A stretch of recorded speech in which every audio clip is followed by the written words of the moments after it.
Hello friends. Did you know that nearly 80% of those who watch my videos aren't subscribed? If you enjoy the content, I'd truly appreciate it if you hit that subscribe button. It helps a lot. Also, don't forget to leave a like and share your thoughts in the comments. Your interaction not only supports the channel's growth, but also helps these stories reach more people. Thank you all for being here. By the way, where are you watching from? Let me know in the comments.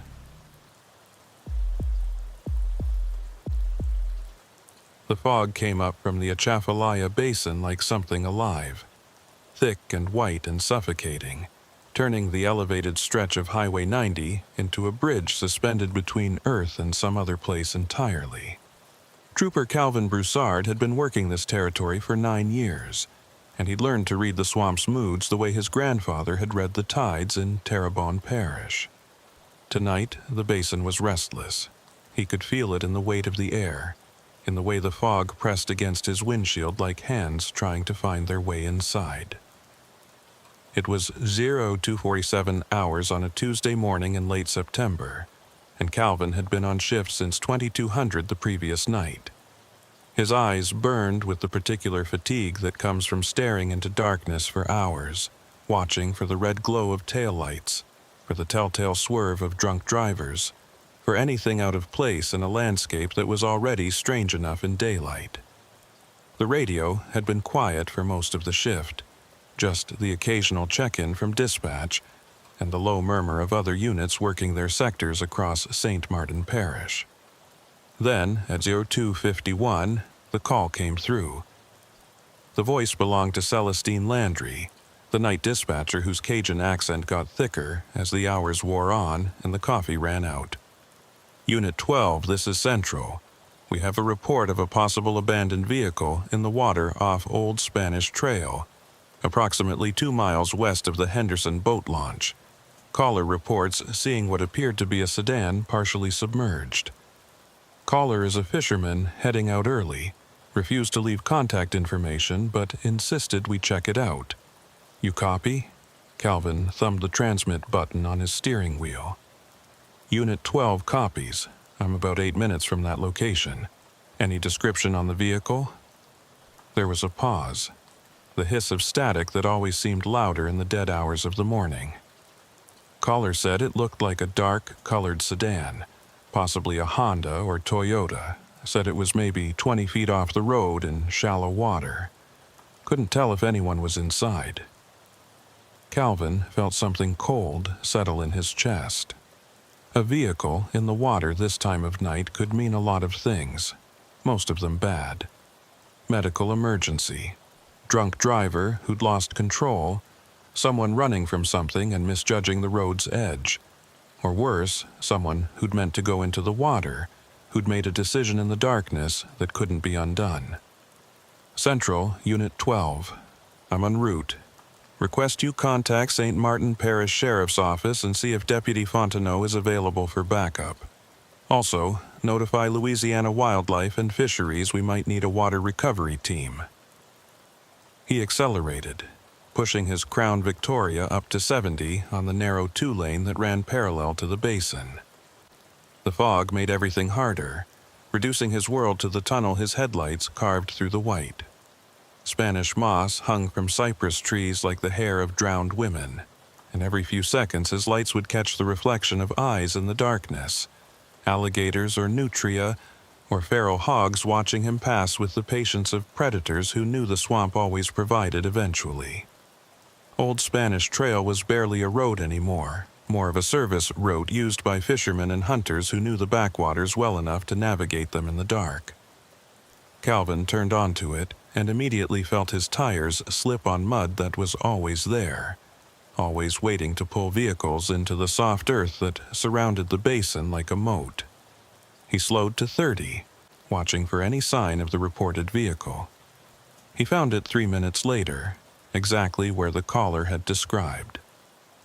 A dark sedan, looked like a Camry from the body shape, sitting in maybe 4 feet of water, about 15 feet from the road's edge. The vehicle was at an angle, nose down, rear end still partially visible above the waterline. No lights, no activity, no immediate signs of occupants. Calvin pulled over, positioning his patrol car so his headlights illuminated the scene, and called it in. Central, Unit 12, I have visual on the vehicle. Dark sedan, appears to be a Toyota Camry. Louisiana plates, but I can't read them from this distance. Vehicle is partially submerged. I'm going to approach on foot and assess. Celestine's response came back quick, worried. Unit 12, be advised Deputy Fontenot is approximately 15 minutes from your location. Do you want to wait for backup? Calvin looked at the sedan, at the way the water lapped against its windows, at the fog that was getting thicker by the minute. If someone was in that vehicle, injured or trapped, 15 minutes could be the difference between life and death.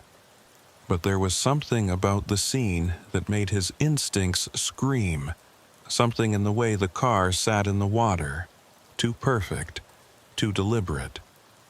Negative, Central. I'm approaching now. Have Fontenot expedite. He grabbed his flashlight, a heavy mag light that doubled as a weapon if needed, and stepped out into air that was thick with moisture and the rich smell of decay that always hung over the basin. The temperature had dropped since he'd started his shift, and his breath misted in the beam of his flashlight as he moved towards the water's edge. The ground was soft, sucking at his boots with each step. He could hear the basin around him, the calls of night birds, the splash of something large moving through water nearby, the rustle of wind through cypress branches.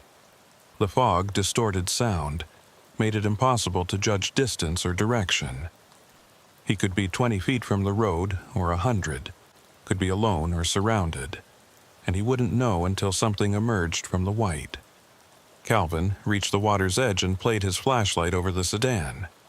It was definitely a Camry, maybe 10 years old, dark blue or black, hard to tell in this light. The vehicle had gone in clean, no skid marks on the road, no torn vegetation to suggest it had crashed through the underbrush. It was as if someone had simply driven off the road at a careful speed and let the vehicle roll into the water until it settled. The rear window was above the water line, fogged from the inside. Calvin felt his pulse kick up. That meant someone had been in there recently, breathing, warming the air enough to create condensation. He moved closer, the water reaching his ankles, then his shins, cold and thick with sediment that made each step uncertain. "Louisiana State Police," he called out, his voice swallowed by the fog. "If anyone's in the vehicle, I need you to respond. Make noise, turn on a light, anything to let me know you're there."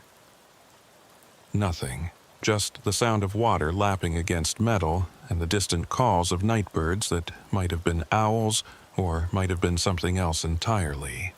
Calvin waded deeper, the water reaching his knees, his thighs. The beam of his flashlight played across the rear window, trying to see through the condensation. There was something inside, a dark shape in the driver's seat, motionless. He moved to the side, trying to get a better angle, and that's when he saw her. A woman, middle-aged, slumped forward against the steering wheel. Her hands hung at her sides, her hair obscuring her face, and even from outside the vehicle Calvin could see she wasn't moving, wasn't breathing, was beyond any help he could provide. He tried the rear door. Locked. Moved to the front passenger door, also locked. The driver's side was underwater, completely submerged, which meant he'd need to break a window to access the vehicle. He pulled his baton, positioned it against the rear window, and struck once, hard. The safety glass shattered, cascading into the vehicle's interior in a waterfall of fragments.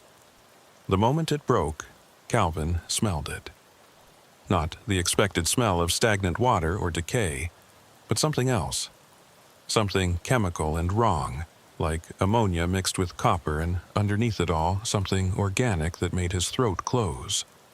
He reached through the broken window, unlocked the rear door, and pulled it open. Water rushed in immediately, the vehicle settling deeper as the cabin filled. Calvin grabbed the woman's shoulder, trying to turn her face toward him. and felt something give under his hand. Not flesh, not bone, but something else, something that compressed like wet cardboard.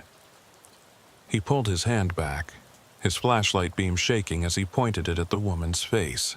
What he saw made him stumble backward, made him lose his footing in the soft mud of the basin floor, made him understand that whatever was in that vehicle, it wasn't human. Not anymore. Maybe not ever. The face that turned toward him in the beam of his flashlight was wrong in ways his mind struggled to process. The features were there, eyes and nose and mouth, but they were arranged incorrectly, slightly off-center, slightly too large or too small, like a mask made by someone who'd only heard descriptions of human faces but never actually seen one. The skin had a waxy quality, too smooth, too perfect, and when his light hit the eyes, they reflected back at him the way an animal's eyes did, with a green shine that shouldn't exist in human tissue. The mouth opened. Not in the mechanical way of a corpse moved by water current, but deliberately, with purpose. And what came out wasn't breath or water, but a sound. Low and resonant, like a note played on an instrument designed to mimic human vocal cords, but tuned slightly wrong.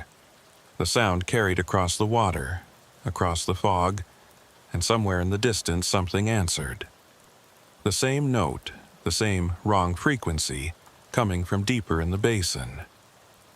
Calvin scrambled backward, his flashlight beam wild, his hand going to his service weapon. He keyed his radio with shaking fingers. "Central, Unit 12. I need backup immediately. I need wildlife and fisheries. I need the sheriff. I need—" He stopped, trying to find words for what he was seeing, for what he'd just heard. "I need everyone. Now."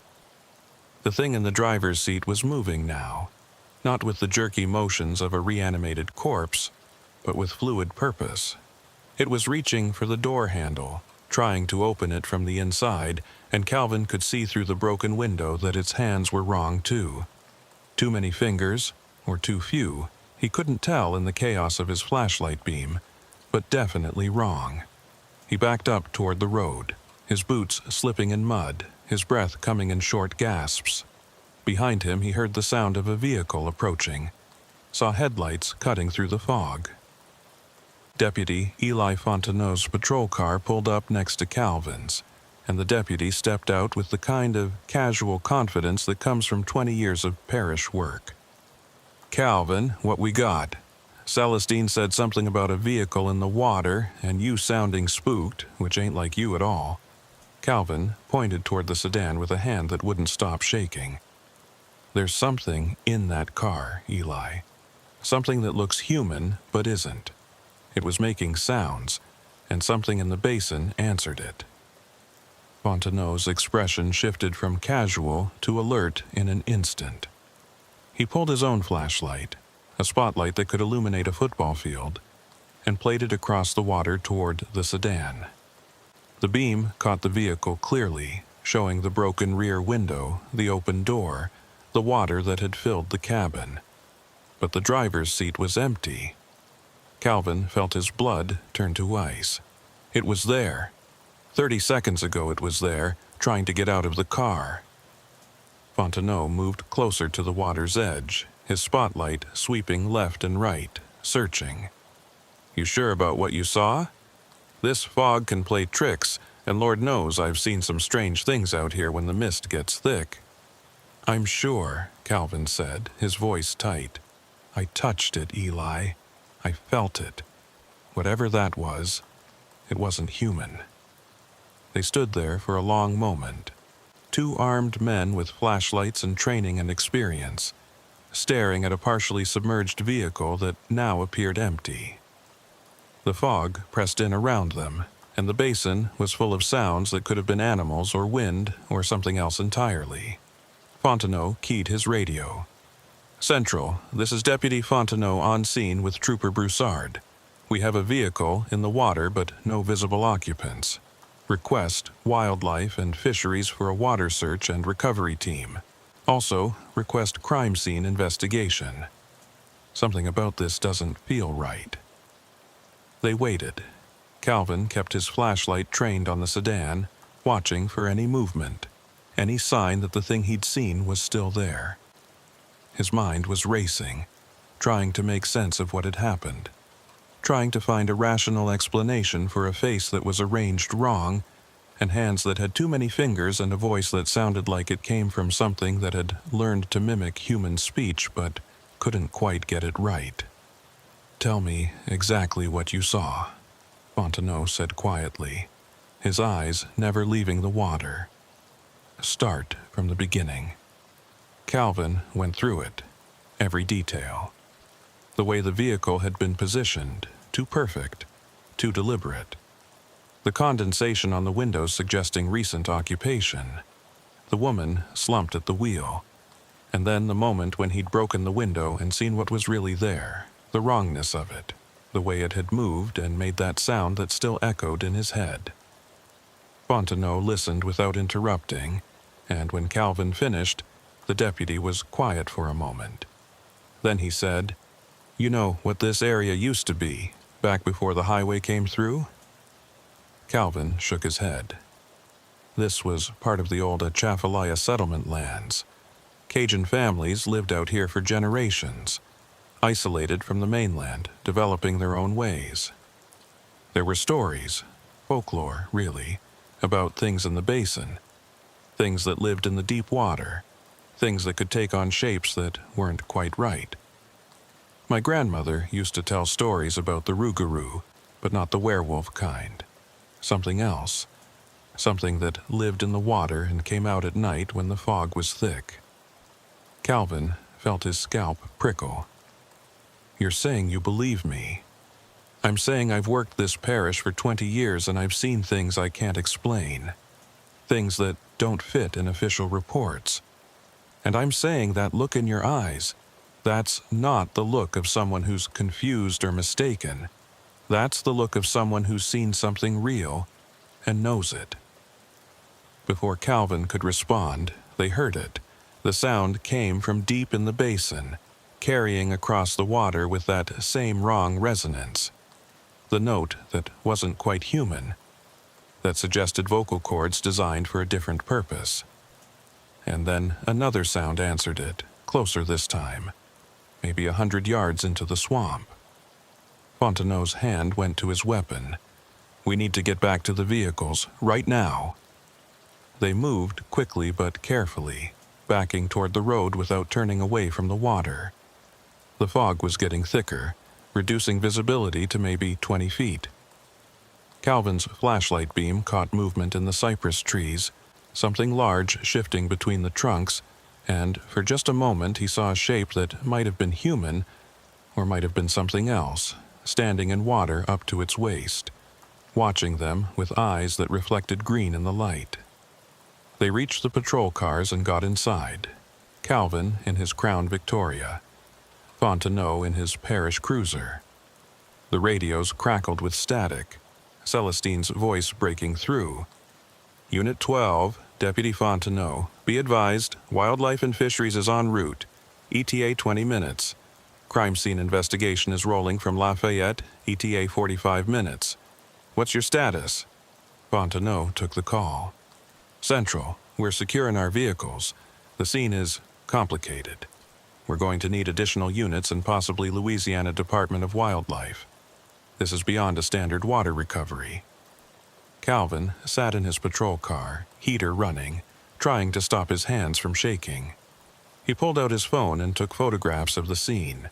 The sedan in the water, the fog, the cypress trees pressing in around them. The photos came out poorly, the fog turning everything into an indistinct blur, but he documented it anyway because that's what training taught you to do. Document everything even when nothing makes sense. His radio crackled. "Calvin, you still with me?" Fontenot's voice. "Yeah, I'm here. I'm looking at the vehicle through my spotlight, and I'm seeing something you need to see. Look at the rear license plate." Calvin adjusted his position, trained his own spotlight on the sedan's rear end. The plate was visible above the water line, and even through the fog and water he could make out the numbers. But it was what was above the plate that made his breath catch. There was a sticker, one of those oval ones that people put on their cars to indicate where they've traveled. But this one didn't show a state or country abbreviation. It showed a symbol, 3 wavy lines intersected by a vertical line, hand-drawn in what looked like black marker. Calvin had never seen anything like it. "What is that?" he asked into the radio. "I don't know, but I've seen it before. Maybe 5 years ago, we had a missing person case. Woman named Loretta Duval lived out near Bayou Sorrel. She disappeared one night, left her car running in her driveway, never came back. When we searched her house, we found that symbol drawn on her bathroom mirror in soap. We never figured out what it meant." Calvin felt cold that had nothing to do with the temperature. "Was she ever found?" "No." Case went cold, she just vanished. They sat in silence, watching the sedan, watching the fog, watching for movement that didn't come. The basin was quiet now, the sounds that had answered each other gone silent, as if whatever had been calling back and forth had finished its conversation and moved on to other business. The wildlife and fisheries team arrived at 0342 hours. 2 officers in a mud boat with floodlights powerful enough to turn night into day. Calvin watched from his patrol car as they maneuvered through the shallow water toward the sedan, their lights cutting through fog that seemed to resist illumination, that seemed to want to keep its secrets. Officer Gerard Thibodeau was leading the team, a wiry man in his 50s who'd spent his entire career in the basin and knew its moods better than most people knew their own families. Calvin and Fontenot met Thibodeau at the water's edge, all 3 of them standing in the circle of light cast by the boat's floods. The sedan sat in the water like a monument to something Calvin couldn't name. Its broken window a dark mouth, its interior flooded and empty. "Trooper Broussard says there was an occupant," Thibodeau said, his Cajun accent thick and measured. "But now there's nothing. You boys sure about what you saw?" Calvin felt anger flash through his exhaustion. "I'm sure. There was something in that driver's seat. Something that moved, that made sounds. I touched it." Thibodeau studied Calvin's face for a long moment, then nodded slowly. "I believe you. I've been working these waters for 30 years, and I've learned that the basin shows you things that don't make it into reports." He turned to his partner, a younger officer named Rustin Arsenault. "Let's check the vehicle. Full documentation. Photographs, measurements, water samples. I want to know everything about this scene." They worked methodically, the 2 wildlife officers wading through the water with equipment that looked too modern for a place this ancient. Calvin watched as they photographed the sedan from every angle, as they measured the depth of the water and the distance from the road, as they collected samples of the sediment around the vehicle's tires. The fog pressed in close, muffling sound, making the scene feel isolated from the rest of the world. Arsenault was examining the broken rear window when he called out, "Gerard, you need to see this." Thibodeau waded over, and Calvin and Fontenot moved closer to the water's edge. Through the glare of the floodlights, Calvin could see Arsenault pointing to something on the window frame, something that caught the light wrong. "There's residue here," Arsenault said, "on the glass and the frame. Something organic, but I've never seen anything like it." Thibodeau pulled out a sample kit, carefully scraping the residue into a collection tube. Even from 20 feet away, Calvin could see that the substance was wrong. It had a translucent quality, like mucus, but it seemed to shift colors in the light, showing hints of green and blue and purple that shouldn't exist in any biological material Calvin had ever encountered. "Bag it and tag it," Thibodeau said quietly. "We'll send it to the state lab, but I'm betting they won't know what to make of it either." They continued their examination, and Calvin's radio crackled. Unit 12. This is Central. Crime scene investigation is 10 minutes out. Also be advised, we ran the plate on that Camry. It comes back to a Loretta Duval, last known address in Bayou Sorrel. That name mean anything to you? Calvin felt his chest tighten. He keyed his radio. Central, Deputy Fontenot mentioned that name. She was reported missing 5 years ago. Case went cold. There was a pause, longer than there should have been. Then Celestine came back, and her voice had changed. Unit 12, that's confirmed. Loretta Duval was reported missing in September 2019. Vehicle was found in her driveway, engine running, driver's door open. No signs of struggle, no evidence of foul play. She just vanished. Case is still technically open but has been inactive for 4 years. Fontenot moved closer to Calvin, keeping his voice low. 5 years ago, Calvin. That woman disappeared 5 years ago, and now her car shows up in the basin with something sitting in the driver's seat. Something that looked like her but wasn't. Calvin's mind was racing. You think whatever I saw was pretending to be Loretta Duval? I think the basin takes things, Fontenot said. People, vehicles, whole lives, and sometimes it gives them back, but not the way they went in. Changed, wrong. The crime scene investigation team arrived in 2 SUVs, 4 technicians in white Tyvek suits who looked absurdly clean against the mud and fog of the basin. The lead investigator was a woman named Evangeline Hebert, who'd worked major crimes in Lafayette before transferring to the state police. She had the kind of sharp eyes that missed nothing, and the kind of reputation that made other investigators nervous. She approached Calvin and Fontenot with a clipboard already in hand. I need statements from both of you, everything you saw, everything you heard, everything you touched. And I need them now, while the memories are fresh. They gave their statements standing by the patrol cars while Hibbard's team processed the scene. Calvin went through it again, every detail, and this time he noticed Hibbard's expression didn't change. She didn't look skeptical or concerned or anything, except focused, like she was cataloging information that would be analyzed later, in a context Calvin couldn't yet see. When he finished, Haber was quiet for a moment, making notes. Then she said, "The residue on the window frame. Officer Thibodeau sent me a photo. Have you ever seen anything like that before?" Calvin shook his head. "Never." "I have," Hebert said quietly. "Twice. Both times at scenes involving missing persons who turned up after extended periods.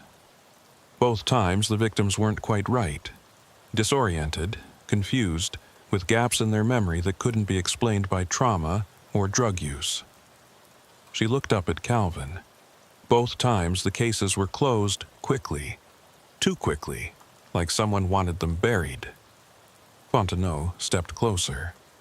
Who would want them buried? Hebert's expression was carefully neutral. "I don't know, but I know that when I tried to follow up on those cases I was told to drop it. Told that there were jurisdictional issues, that federal agencies were involved, that it was above my clearance level." She paused.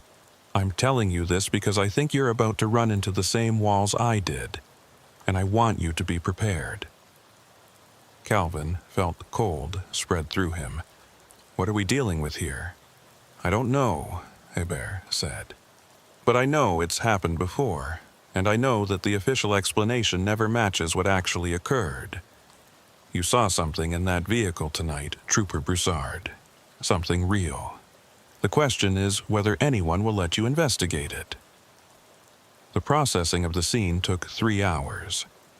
The sedan was photographed from every conceivable angle. The interior was searched and documented, and samples were collected of the water, the sediment, the residue on the window frame.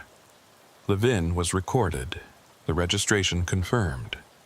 Everything was done by the book, every protocol followed, every piece of evidence cataloged and preserved. but Calvin could see that Hebert's team was finding things that didn't fit. The interior of the sedan was completely dry despite being flooded with water. The steering wheel showed no fingerprints, no DNA, nothing to indicate anyone had ever touched it. The seat showed compression marks consistent with someone sitting there, but the pattern was wrong, distributed in a way that didn't match human anatomy. At 0647 hours, with dawn starting to break over the basin and the fog finally beginning to lift, a black SUV pulled up behind the crime scene vehicles. Two men stepped out, both wearing dark suits that looked expensive and out of place in the mud and Spanish moss of the basin. They didn't introduce themselves, didn't show credentials, just walked directly to Hebert and spoke to her in voices too low for Calvin to hear. The conversation lasted maybe 2 minutes. Then Hebert turned away, her face tight with anger, and the two men approached the sedan. They spent 5 minutes examining it, taking their own photographs with phones that looked like they cost more than Calvin made in a month, then returned to their SUV without speaking to anyone else on scene. Calvin moved to intercept them. "Excuse me, I'm the responding officer. Can I ask who you are and what your interest is in this scene?" The taller of the two men, gray-haired and clean-shaven, looked at Calvin with eyes that showed no emotion whatsoever. "You can ask, Trooper, but we're not obligated to answer. This scene is being transferred to federal jurisdiction. You'll receive notification through your chain of command." "Federal jurisdiction for what? An abandoned vehicle?" "For matters that concern national security," the man said flatly. "You did good work here tonight, Trooper Broussard. Your report will be appreciated, but your involvement ends now." They got in their SUV and drove away, leaving Calvin standing in the mud with a dozen questions and no answers. He turned to find Heber standing behind him, her face a mask of frustration. "That's how it always goes," she said quietly. "You find something that doesn't fit, something that can't be explained, and they show up. No names, no credentials that they'll share, just federal authority and the instruction to stop asking questions. Who are they?" Hebert shook her head. "I don't know. Some kind of task force, maybe. Or an agency that doesn't officially exist. All I know is that when they show up, cases disappear. Evidence gets reclassified. Witnesses get told to keep quiet." Calvin looked at the sedan, at the water still lapping against its doors, at the symbol on the rear bumper that connected this scene to a woman who'd vanished 5 years ago. "I'm not going to keep quiet." "Then be careful," Hebert said. "Because people who push too hard on cases like this have a way of finding their careers ending badly.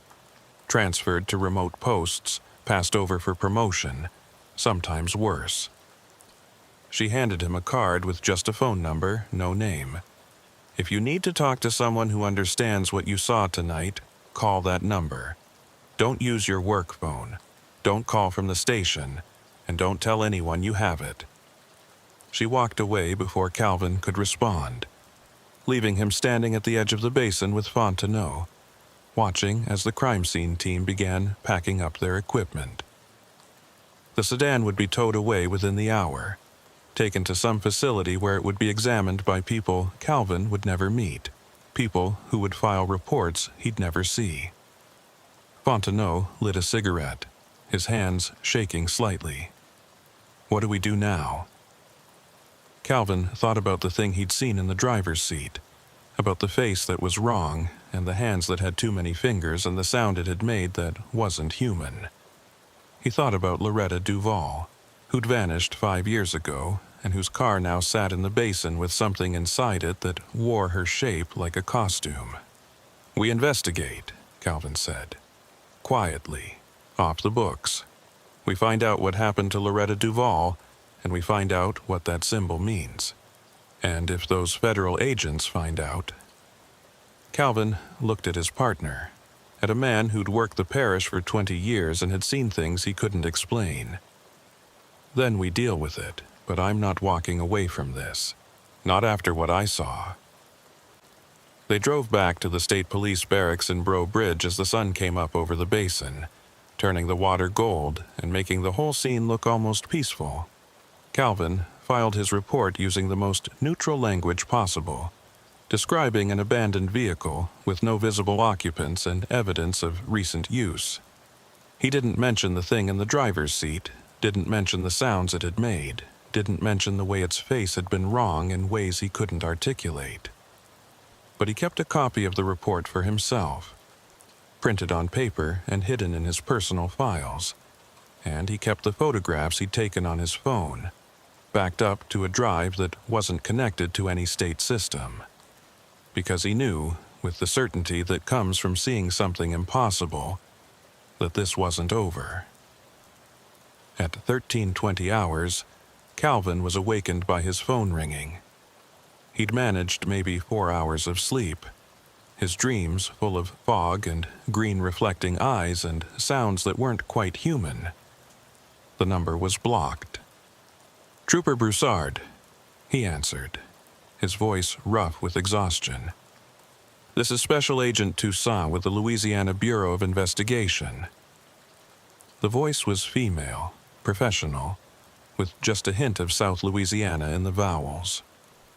"I need to speak with you about the incident this morning at Old Spanish Trail. Can you meet me at the Café des Amis in Breaux Bridge in 30 minutes? Calvin sat up, his mind clearing. "I already filed my report." "I know, I read it. It's very thorough and very carefully worded, which tells me you saw more than what you wrote down." 30 minutes, Trooper. Come alone." The line went dead before Calvin could respond. He arrived at the cafe 25 minutes later, parking his personal truck in the lot and scanning the area with the kind of automatic caution that comes from years of law enforcement. The cafe was busy with the lunch crowd, locals and tourists mixing in the kind of casual atmosphere that made Breaux Bridge feel like a place where nothing bad ever happened.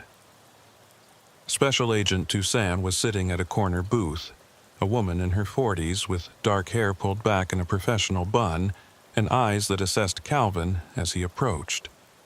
She gestured to the seat across from her. "Thank you for coming," she said as Calvin sat down. "I know you've had a long night, so I'll be direct. The scene you processed this morning is connected to a pattern we've been tracking for 6 years.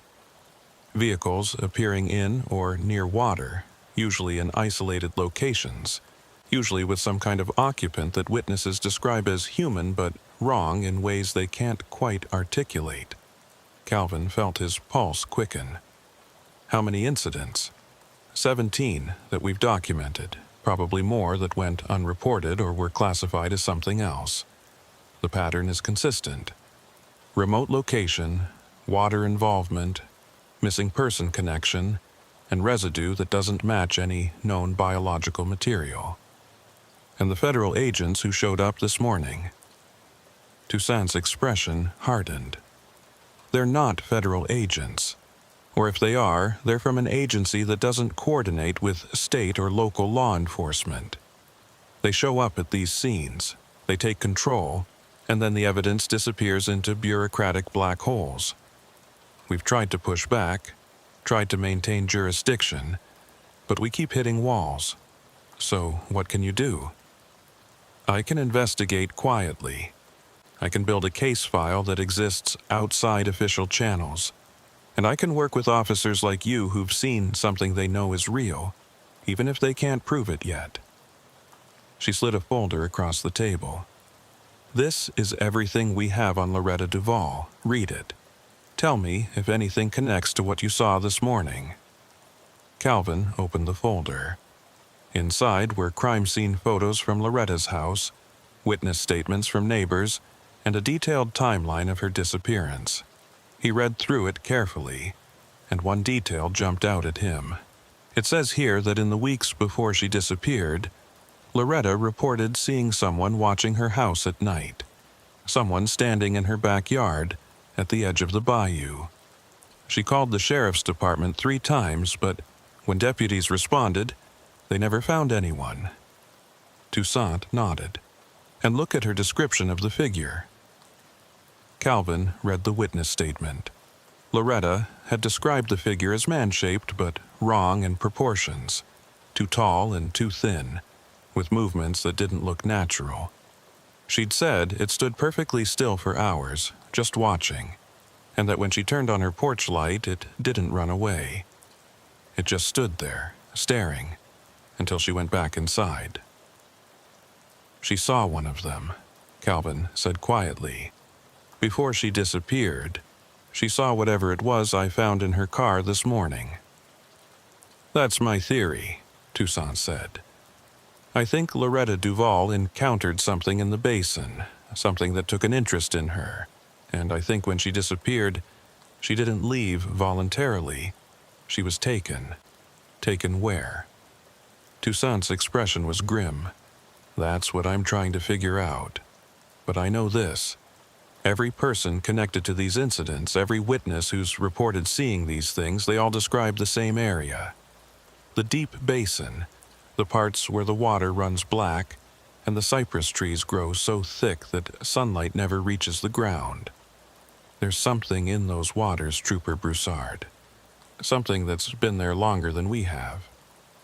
Calvin thought about the sounds he'd heard, the calls that had answered each other across the fog. "What do you need from me?" "I need you to keep investigating. Talk to people who knew Loretta Duval. Find out if she mentioned anything in the days before she disappeared, anything that seems strange or out of place. And if you see that symbol again, the one on the rear of her vehicle, I need to know immediately. We think it's some kind of marker, a way for these things to identify vehicles or people they've claimed." She stood up, leaving the folder on the table. "Keep that. Make copies if you need to, but keep the originals hidden. And Trooper, be careful. People who investigate this too openly have a way of disappearing, too." Calvin watched her leave, then looked down at the folder full of information about a woman who'd vanished 5 years ago and whose car had just turned up with something inhuman sitting in the driver's seat. He thought about federal agents who weren't federal agents, about evidence that disappeared into black holes, about sounds in the fog that answered each other with voices that weren't quite right. He finished his coffee and drove to Bayou Sorrel, to the last known address of Loretta Duval. The house was still there, a small cottage on stilts overlooking the water, with a for sale sign that looked like it had been there for years. The yard was overgrown, the porch sagging, but the structure was intact. Calvin knocked on the door of the neighboring house, where, according to the file, a woman named Marguerite Préjean had been one of the last people to see Loretta. Marguerite answered after 3 knocks, a woman in her 70s with sharp eyes and a suspicious expression. "I'm Trooper Broussard with the Louisiana State Police," Calvin said, showing his credentials. "I'm looking into the disappearance of your neighbor, Loretta Duval. I know it's been 5 years, but I'm hoping you might remember something that could help." Marguerite's expression softened slightly. "That poor woman. She knew something was wrong, you know. Kept telling anyone who'd listen that something was watching her from the bayou. Most people thought she was losing her mind, but I believed her. I'd seen things, too, in the years I've lived here." "What kind of things?" Marguerite stepped out onto her porch, looking towards the water. Shapes in the fog, figures that stood too still and moved too wrong. And sounds late at night. Not animal sounds, not human sounds, but something in between. My husband, God rest him, he used to say the basin was alive, that it had moods and intentions. I never believed him until Loretta disappeared." "Did Loretta ever describe what she saw in detail?" "She said it looked like a person from a distance, but when she got closer, she could see it wasn't right. The proportions were off, the movements were wrong. And the face. She said when she saw the face, she knew it wasn't human. Said it was like someone had made a mask based on a description but had never actually seen a real person." Calvin felt his skin crawl. That was exactly what he'd seen in the sedan. "Did she ever mention a symbol, 3 wavy lines intersected by a vertical line. Marguerite's face went pale. She drew that symbol. In the days before she disappeared, she drew it everywhere. On paper, on her windows, on her walls, said she kept seeing it in her dreams, said it meant something important, but she couldn't figure out what. Do you know what happened to her drawings? Sheriff's Department took them when they searched the house, but I took photographs before they arrived, because I knew something important was happening and I wanted a record. She disappeared inside and returned with a photo album. Here, I kept copies of everything. The photographs showed Loretta's house, and on every surface, drawn in marker or pencil or chalk, was the symbol. Over and over, obsessively, like someone trying to decode a message they didn't understand. In some of the photos, there were words written next to the symbols. They're watching. They're waiting. They're coming from the water. Calvin photographed Marguerite's photographs with his phone, documenting everything. As he was finishing, Marguerite said quietly, "You saw one of them, didn't you? That's why you're here. That's why you're asking these questions." Calvin met her eyes. "Yes, I saw one." "Then be careful, Trooper, because once they know you've seen them, they'll be watching you too." Calvin spent the next 3 days working his regular patrol shifts while conducting his own investigation during off hours. He drove through the basin at dawn and dusk, the times when the fog was thickest and the boundary between water and land became uncertain. He talked to fishermen and hunters, to people who'd lived along the bayou for generations and knew its secrets better than any law enforcement database ever could. And slowly, a pattern began to emerge. The symbols weren't just connected to Loretta Duval. They'd been appearing throughout St. Martin and Iberville parishes for at least a decade. Drawn on boats, carved into dock pilings, painted on the sides of fishing camps. Most people dismissed them as vandalism or the markings of some local cult, but the few who'd paid attention noticed something disturbing. The symbols always appeared near water, and they always appeared in locations where someone had gone missing. Calvin was compiling his notes at the kitchen table of his trailer in Henderson when his phone rang at 2147 hours. The number belonged to Deputy Fontenot. "Calvin, I need you to meet me at the boat launch on Lake Foss Point. Right now. Don't use the radio. Don't tell dispatch. Just come." The urgency in Fontenot's voice made Calvin grab his keys without asking questions. He made the drive in 20 minutes, pushing his truck faster than he should on the narrow parish roads. The boat launch was deserted when he arrived, just Fontenot's cruiser sitting in the gravel parking area with its lights off. Fontenot was standing at the water's edge, his flashlight pointed at something Calvin couldn't yet see. As Calvin approached, the deputy turned, and even in the darkness, Calvin could see the tension in his face. "I found another one," Fontenot said quietly. "Same setup as 3 nights ago. Vehicle in the water, occupant inside, completely wrong." Calvin felt his chest tighten. "Did you approach it?" "Not yet. I was checking the access roads for the regular patrol when I saw the vehicle. Sedan, partially submerged, same position as Loretta Duval's car. I called it into dispatch but told them I was waiting for you before approaching. Figured, after what happened last time, we should handle this together." They moved to the water's edge, their flashlights cutting through darkness that seemed thicker here, more resistant to light. The sedan was a Ford Fusion, dark green or black, sitting in maybe 3 feet of water about 10 feet from the shore. The rear window was above the water line, and Calvin could see the telltale condensation that meant someone or something had been inside recently. "Same symbol on the bumper," Fontenot said, pointing. Calvin could see it even from this distance, the 3 wavy lines intersected by a vertical line, drawn in what looked like white paint marker. Calvin pulled out his phone and called Special Agent Toussaint. She answered on the second ring.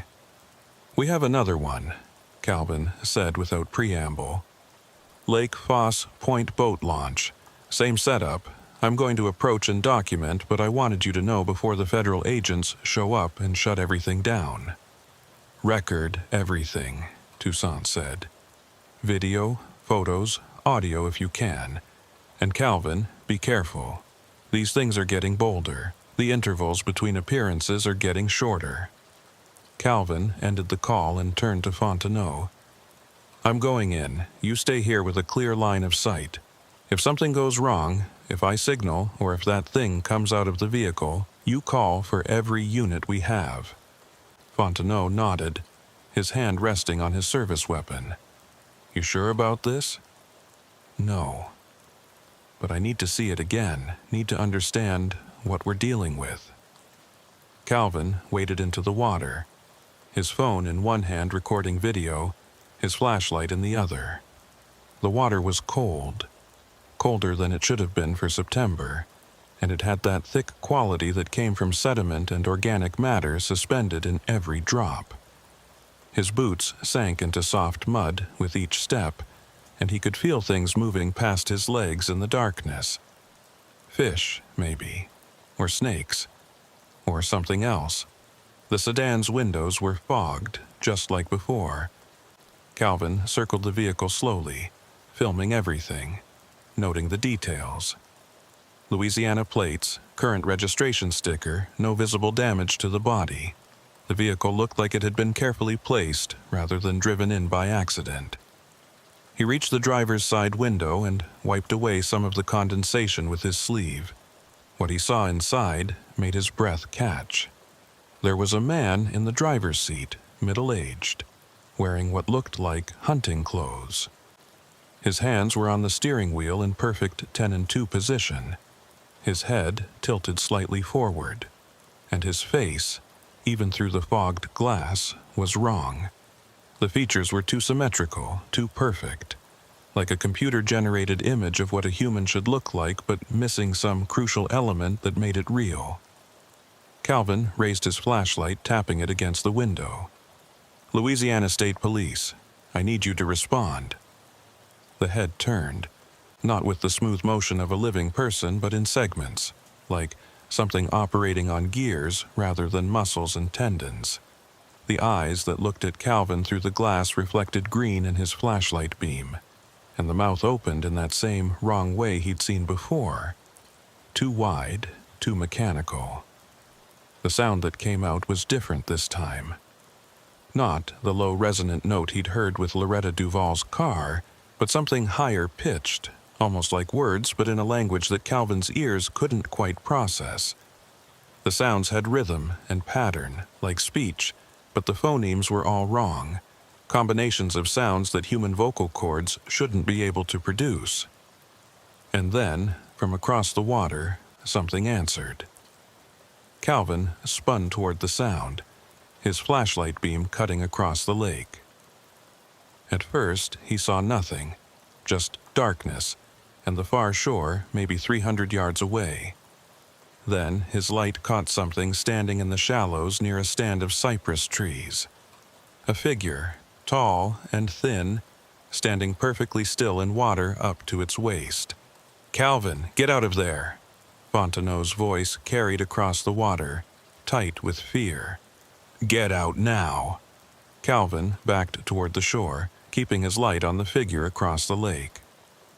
It wasn't moving, just standing there with that same impossible stillness he'd seen 3 nights ago. But there was something about its posture, about the way it held itself, that suggested attention. It was watching him, studying him. The thing in the sedan made another sound, and this time Calvin recognized it for what it was. Not random vocalizations, but communication. The thing in the car was talking to the thing in the water, and Calvin was standing between them. He reached the shore and scrambled up the bank, his clothes heavy with water, his phone still recording. Fontenot moved to his side, both of them staring at the figure across the lake. "How many do you think there are?" Fontenot asked quietly. I don't know, but I'm starting to think the vehicles aren't random. I think there's some kind of lure, or a message. The figure across the lake moved, finally. Not walking or swimming, but sinking slowly into the water until only its head was visible. And then that, too, disappeared beneath the surface. Calvin swept his flashlight across the area, but there was no disturbance in the water, no ripples to indicate which direction it had gone. Behind them, they heard the sound of vehicles approaching, multiple engines moving fast. Calvin turned to see 3 state police cruisers and 2 black SUVs pulling into the parking area, their lights cutting through the darkness.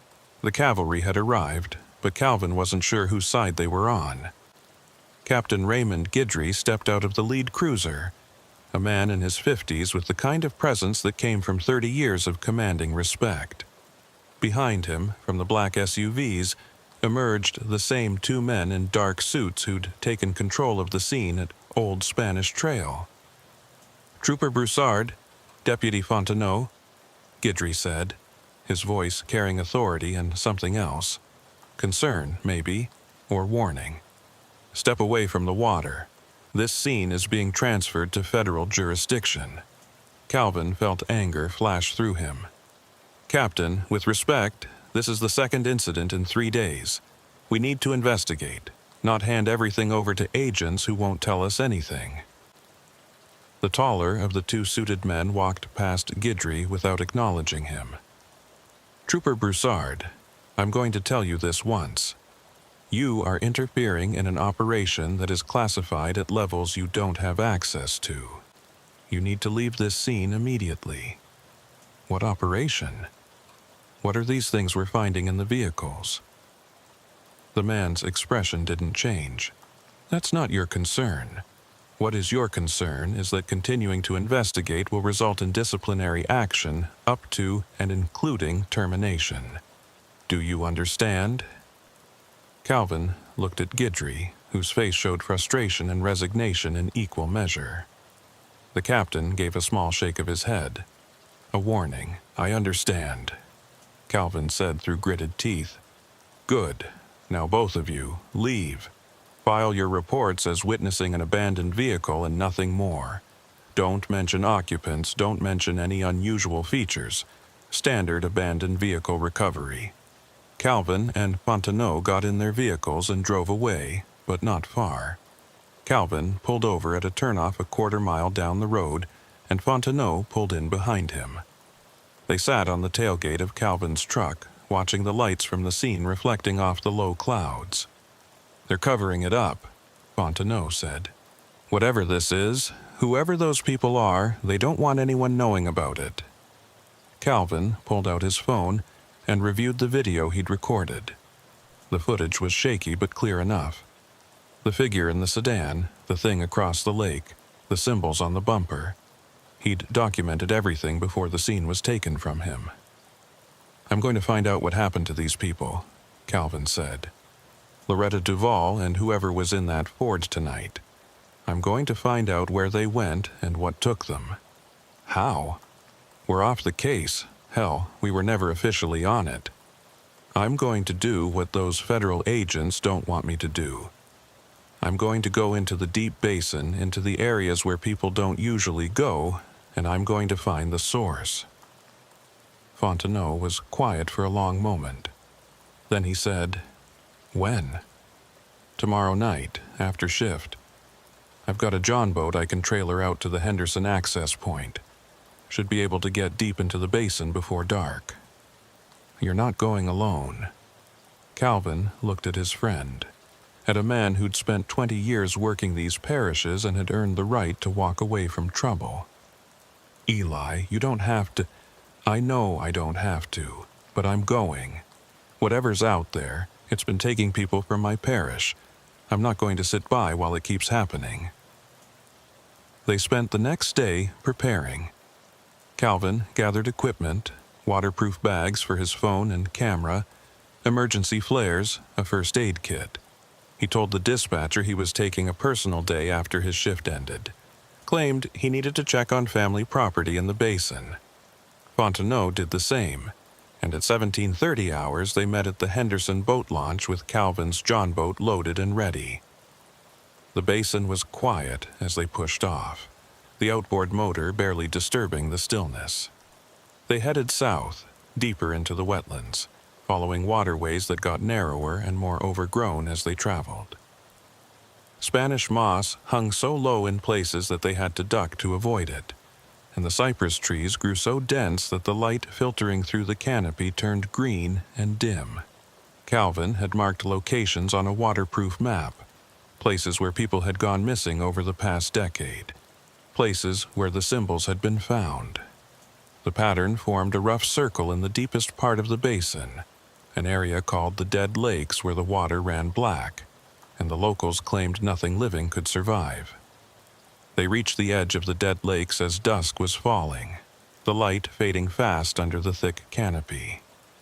The water here was different, darker, with an oily quality that made Calvin think of pollution, though he knew these areas were too remote for industrial contamination.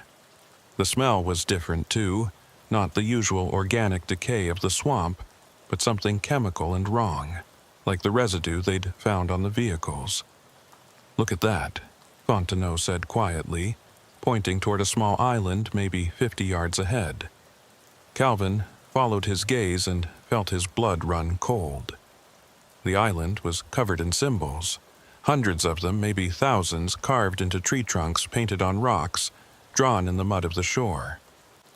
The 3 wavy lines intersected by a vertical line, repeated over and over in a pattern that suggested obsession or ritual. They beached the John boat and stepped onto the island, their flashlights revealing more details that made the scene more disturbing. The symbols weren't random. They were arranged in specific patterns, forming larger designs that Calvin couldn't quite interpret but that suggested meaning, suggested language. "This is a site," Fontenot said. "Some kind of gathering place or ceremonial location." Calvin moved deeper into the island, following a path that had been cleared through the underbrush. The path led to a clearing at the center of the island, and what they found there made both of them stop cold. There were vehicles, 6 of them, arranged in a circle around a central point. Sedans and trucks and SUVs, all partially sunken into the soft earth, all showing signs of long exposure to the elements. And on each one, painted on the hood or the roof or the doors, were the symbols. Calvin approached the nearest vehicle, a Honda Accord with rust eating through the body panels. He shined his light through the window and saw the interior was full of water and sediment. But there was something else. Something white and waxy, molded into the shape of a human body, but with proportions that were wrong. "It's like a casting," Fontenot said, examining another vehicle. "Like something made a mold using these cars as forms. But what would do that?" Before Calvin could answer, they heard it. The sound they'd heard at both previous scenes, the vocalization that wasn't quite human, but this time it was coming from multiple directions, and it was close. "Back to the boat," Calvin said, his hand going to his weapon. "Now." They moved quickly but not panicking, backing toward where they'd beached the John boat. Calvin swept his flashlight in arcs, looking for the sources of the sounds. And then he saw them. There were 5 of them standing at the edge of the clearing just inside the tree line. Human-shaped but wrong in all the ways Calvin had learned to recognize. Too tall, too thin, with movements that were jerky and mechanical. And their faces, even at this distance, were those same masks of human features arranged incorrectly. The things were watching them with that same impossible stillness, and Calvin realized with horror that they were being evaluated. These things were deciding whether to let them leave or whether to add them to the collection of vehicles and castings in the clearing. One of the figures stepped forward, and Calvin raised his weapon. "Stay back, Louisiana State Police, stay back." The figure tilted its head in a way that suggested curiosity rather than threat. Then it opened its mouth and spoke. and what came out was the most disturbing thing Calvin had ever heard. Not the alien vocalizations he'd heard before, but words. English words, spoken in a voice that was trying to sound human but couldn't quite manage it. "You see us." The words were stretched out, the syllables wrong, but understandable. Calvin felt his hand shaking on his weapon. "What are you?" he managed to ask. The figure's head tilted further, impossibly far. "We are what remains, what the water makes, what takes and changes. Where are the people? The ones from the vehicles. They are us. We are them. The water takes. The water gives. We were you. You will be us." Behind Calvin, Fontenot whispered, "Jesus Christ." The figure took another step forward, and the others began to move, spreading out to encircle them. Calvin fired a warning shot into the air, the sound impossibly loud in the stillness. "Stay back!" But the figures didn't stop. They kept moving, their steps synchronized in a way that was too perfect, too coordinated. Calvin and Fontenot backed toward their boat, weapons raised, but they both knew that bullets might not stop whatever these things were. They reached the John boat and pushed off, Calvin yanking the starter cord on the outboard. The engine caught on the third pull, and they accelerated away from the island, the thing standing at the shore watching them go with those green reflecting eyes. Calvin didn't stop until they'd reached the Henderson launch, didn't feel safe until they were back in their trucks with locked doors and the solid world of highways and streetlights around them. But even then, he couldn't shake what he'd heard. "We were you. You will be us." The implication was clear. These things had been human once. The missing people, Loretta Duval, and whoever had been in that Ford fusion and all the others who'd vanished near the basin over the years. They hadn't died. They'd been changed, transformed into something that could live in the deep water, something that mimicked human form but couldn't quite get it right. Calvin drove home in a daze, his mind trying to process what he'd seen and heard. When he arrived at his trailer, he found a note tucked under his door. The handwriting was shaky, barely legible. "They know you were there. They're watching you now. Get out of the basin. Leave Louisiana if you can. Don't end up like me. LD." Calvin felt his blood turn to ice. LD. Loretta Duval. She was still alive. Or what remained of her was still alive. And she was warning him that whatever had happened to her was now going to happen to him. Calvin didn't sleep that night. He sat at his kitchen table with his service weapon within reach, staring at the note that had been left under his door. The handwriting was wrong in the same way the faces had been wrong. Too deliberate, too careful, like someone learning to write for the first time. But the message was clear enough. They know you were there. They're watching you now. At 0632 hours, his phone rang. Special Agent Toussaint. "Trooper Broussard, we need to meet, now. There's a diner on Highway 90 just outside Barrack. Be there in 30 minutes and come alone." Calvin made the drive in 25 minutes, watching his mirrors for any sign he was being followed. The diner was one of those old chrome affairs that had been serving the same breakfast for 50 years, and at this hour it was mostly empty except for a few truck drivers and refinery workers coming off night shift. Toussaint was in a back booth, a cup of coffee already cooling in front of her. She looked like she hadn't slept either, dark circles under her eyes and a tension in her shoulders that spoke of someone carrying too much weight. "You went to the island," she said, as Calvin sat down. Not a question, a statement. "How did you know?" "Because 3 other investigators have gone there over the past 6 years. 2 of them are dead. The third one disappeared 4 months ago and turned up in a vehicle in Lake Verret with something wearing his face sitting in the driver's seat. Calvin felt cold spread through his chest. What is this? What are those things? Toussaint pulled out a folder, but her hand hesitated on it. Before I show you this, I need to know if you're prepared to lose everything. Your career, maybe your life, definitely any chance at a normal future. Because once you know what I'm about to tell you, you can't unknow it. And the people who want this kept secret. They have resources and reach that goes beyond anything you can imagine. I've already seen too much to walk away. Toussaint opened the folder. Inside were documents that looked old, some of them dating back to the 1950s. Reports from the Army Corps of Engineers, from Louisiana Department of Wildlife, from agencies Calvin had never heard of. All of them describing the same phenomenon. In 1952, Toussaint said quietly, the Corps of Engineers was doing survey work in the Atchafalaya Basin for a flood control project.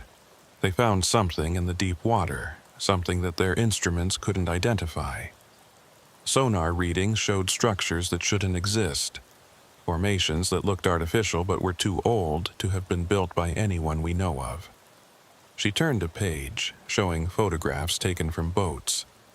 The images were grainy and unclear, but they showed shapes in dark water, tall and thin, moving in ways that didn't look natural.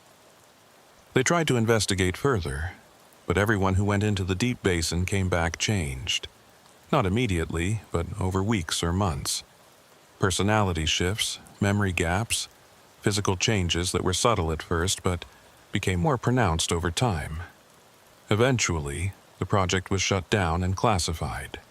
The area was marked as environmentally sensitive and access was restricted. But people still go in, Calvin said. Fishermen, hunters, people who've lived here for generations. Most of them stay in the shallows. They know better than to go deep. The locals have stories going back centuries about things in the black water, about people who go into the basin and come back wrong or don't come back at all. What you found on that island, Trooper Broussard, that's not new. It's been happening for as long as people have lived near this water. Calvin thought about the creatures on the island, about their broken speech and their claim that they had been human once. So, what are they? What's in the water that does this? Toussaint shook her head. We don't know. The best theory is some kind of organism, maybe microscopic, that infects human tissue and alters it over time. But samples we've collected don't match anything in any biological database. It's like nothing we've ever encountered. And the federal agents, the ones who keep taking control of scenes, they're from a joint task force that exists to contain and suppress information about the phenomenon. Their job isn't to investigate or solve anything. It's to make sure the public never finds out what's in the basin, because if they did, there would be panic. Mass evacuations, economic collapse in the region, maybe worse. Calvin leaned back, trying to process everything. So they're just going to let it keep happening? Let people keep disappearing and turning into those things? They don't have a choice. They can't stop it. They've tried. Quarantine measures, chemical treatments, even considered draining entire sections of the basin. Nothing works. The organisms, or whatever they are, they're too widespread, too resilient. All the task force can do is damage control. Calvin pulled out his phone and showed Toussaint the note he'd received. Loretta Duval left this for me, which means she's still conscious, still aware of what she was. How is that possible if she's been transformed? Toussaint's expression grew grim. That's the worst part. They stay conscious. They're aware of what's happening to them as their bodies change, as their minds start working differently. Some of them fight it, try to warn people like Loretta did. Others embrace it, become something that's not human anymore in any meaningful sense. How long do I have? The question hung in the air between them. Toussaint met his eyes. I don't know. You were exposed to the water. You breathed air that had those organisms in it. You touched surfaces that were contaminated. It might never affect you. Your immune system might fight it off. Or you might start noticing changes in a week, a month, a year. There's no way to predict. Calvin felt like the floor had dropped out from under him. Everything he'd seen, everything he'd learned, it all came down to this. He'd been infected by something that might slowly turn him into one of those things on the island, and there was nothing he could do about it. There has to be something. Treatment, medication, something. There isn't. We've tried everything. The only thing that seems to slow the progression is staying away from the basin, avoiding any further exposure. But even that only delays it. Once you're infected, it's just a matter of time. Calvin stood up, his chair scraping against the floor. I can't accept that. There has to be a way to stop this. There isn't, Toussaint said again, and her voice carried the weight of someone who'd fought the same battle and lost. The best you can do is document everything you've seen, pass that information to people who'll continue the investigation after you, and try to live whatever time you have left as normally as possible. Calvin walked out of the diner into morning sunlight that felt wrong somehow. Too bright, too normal for a world where people could be transformed into something inhuman by water that looked like any other bayou. He sat in his truck for a long time, trying to decide what to do next. His phone buzzed. A text from an unknown number. I know what you found. Meet me at the old Thibodeau fish camp on Bayou Benoit tonight at 2100 hours. Come alone. I can help. LD. Calvin stared at the message.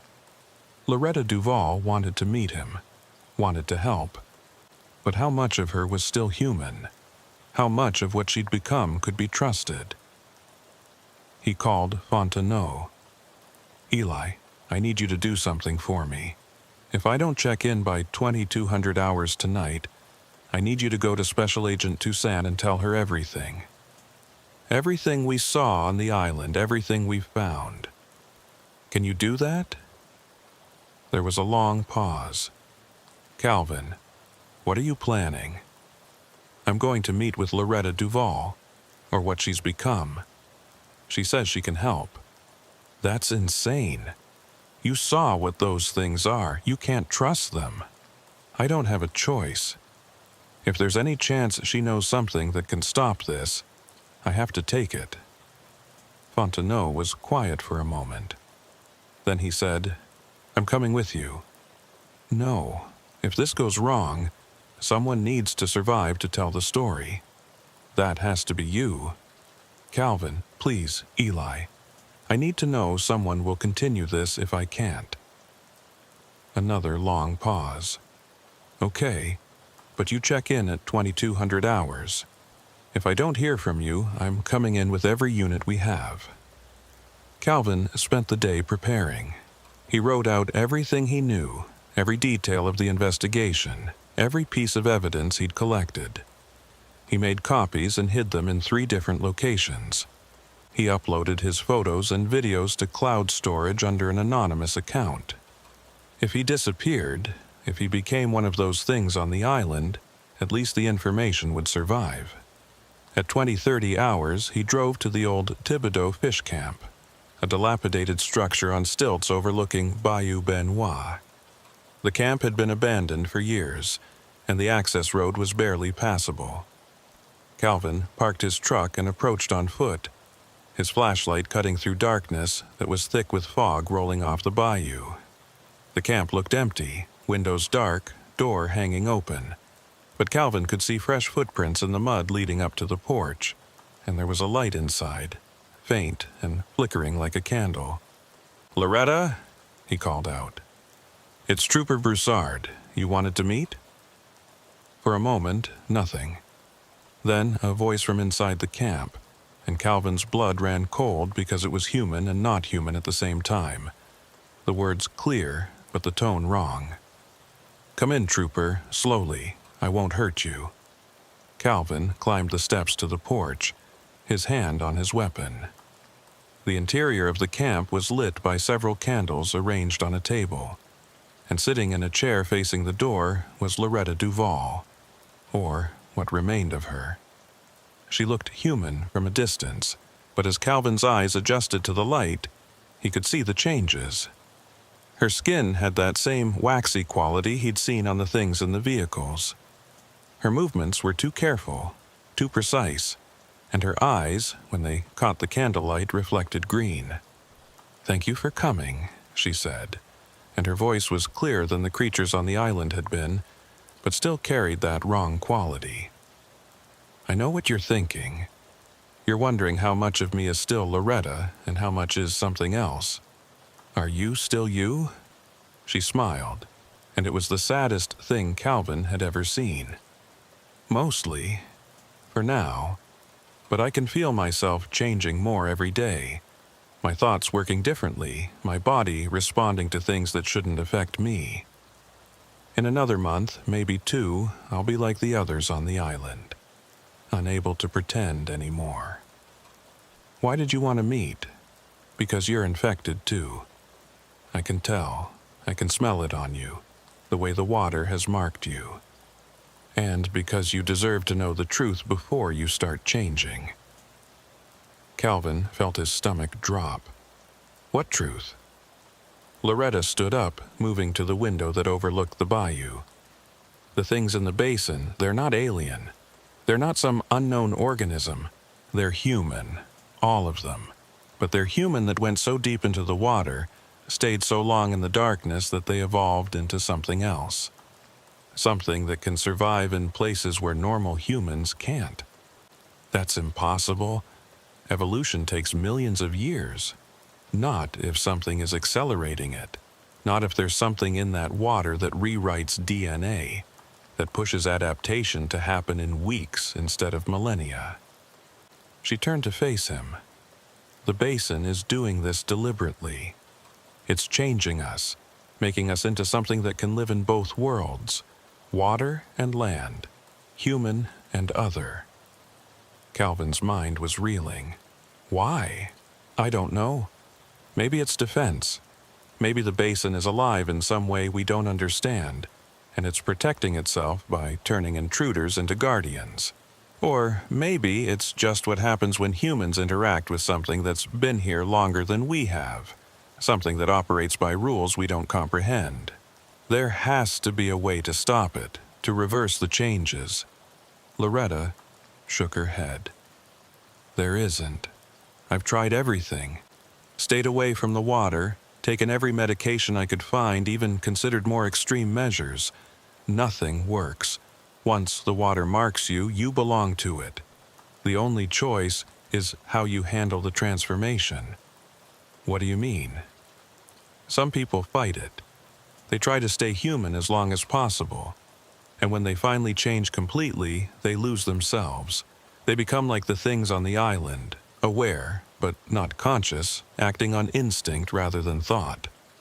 Others accept it, let the change happen gradually, and they keep more of themselves.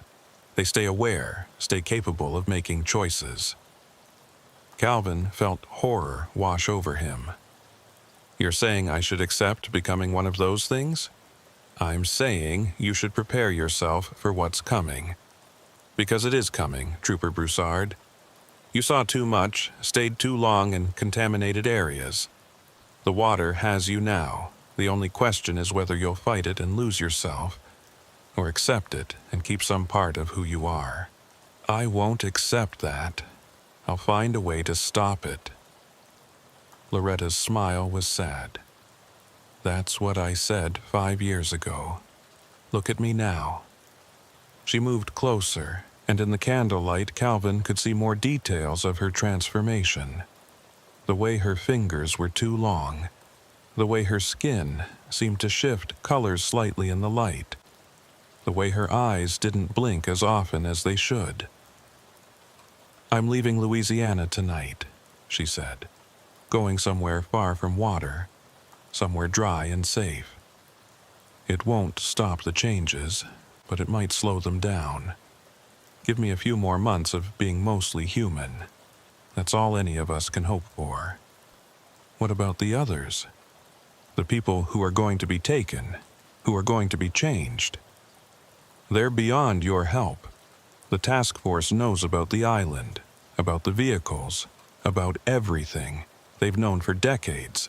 They've decided that containing the information is more important than saving the individuals, and they have the power to make that decision stick. Calvin pulled out his phone.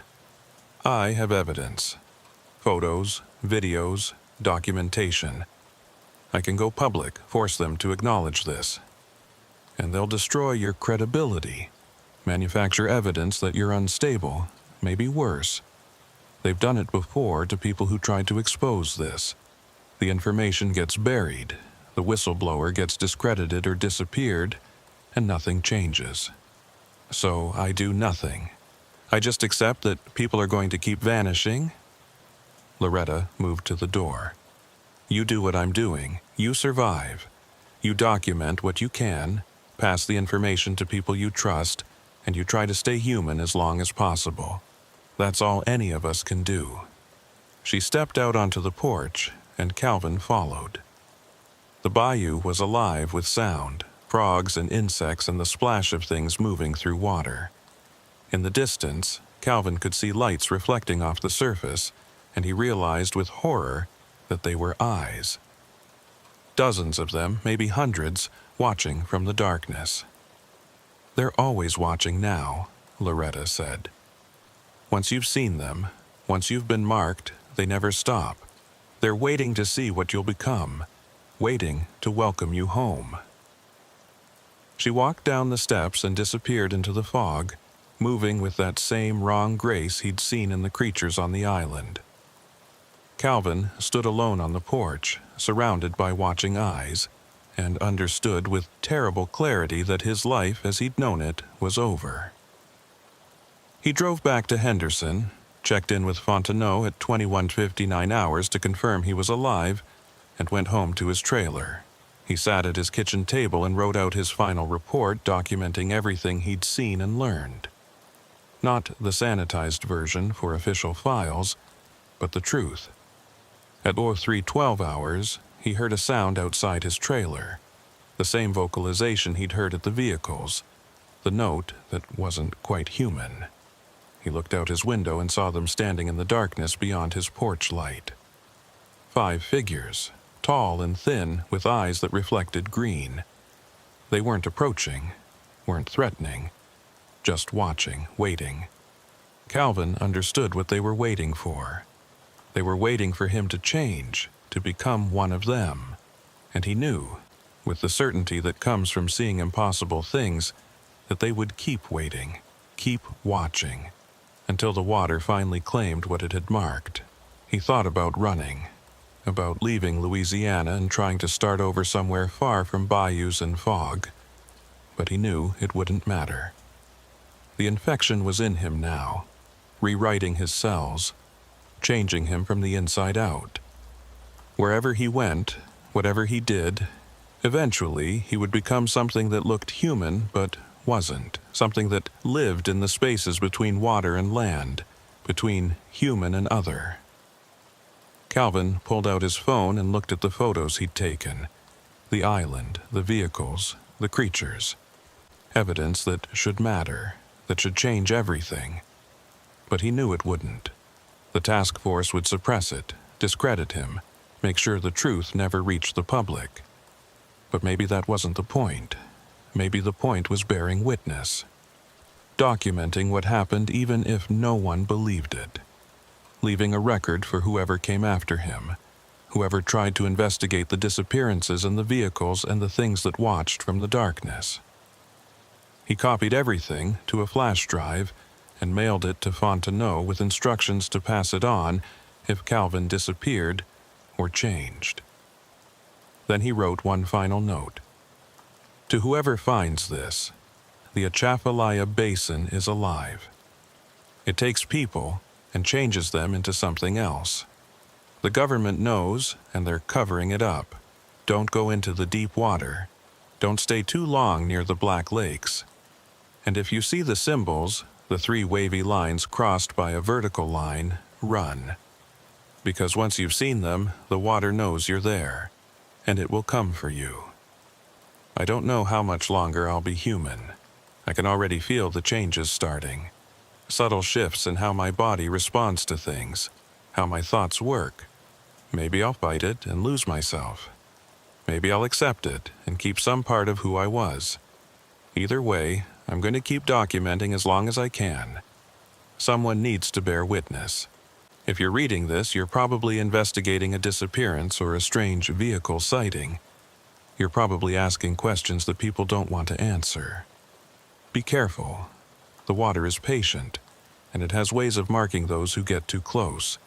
And if you start to notice changes in yourself, if your thoughts start working differently or your body starts responding to things that shouldn't affect you, don't fight it too hard.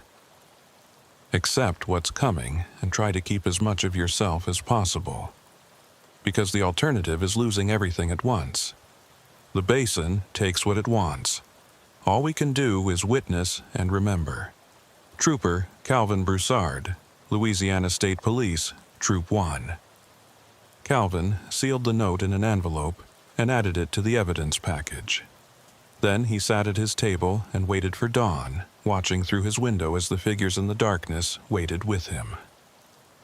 3 weeks later, Calvin's truck was found abandoned at a boat launch on Lake Foss Point.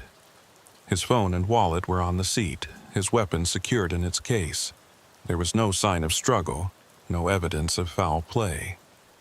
Deputy Eli Fontenot filed a missing person report, but no investigation was ever opened.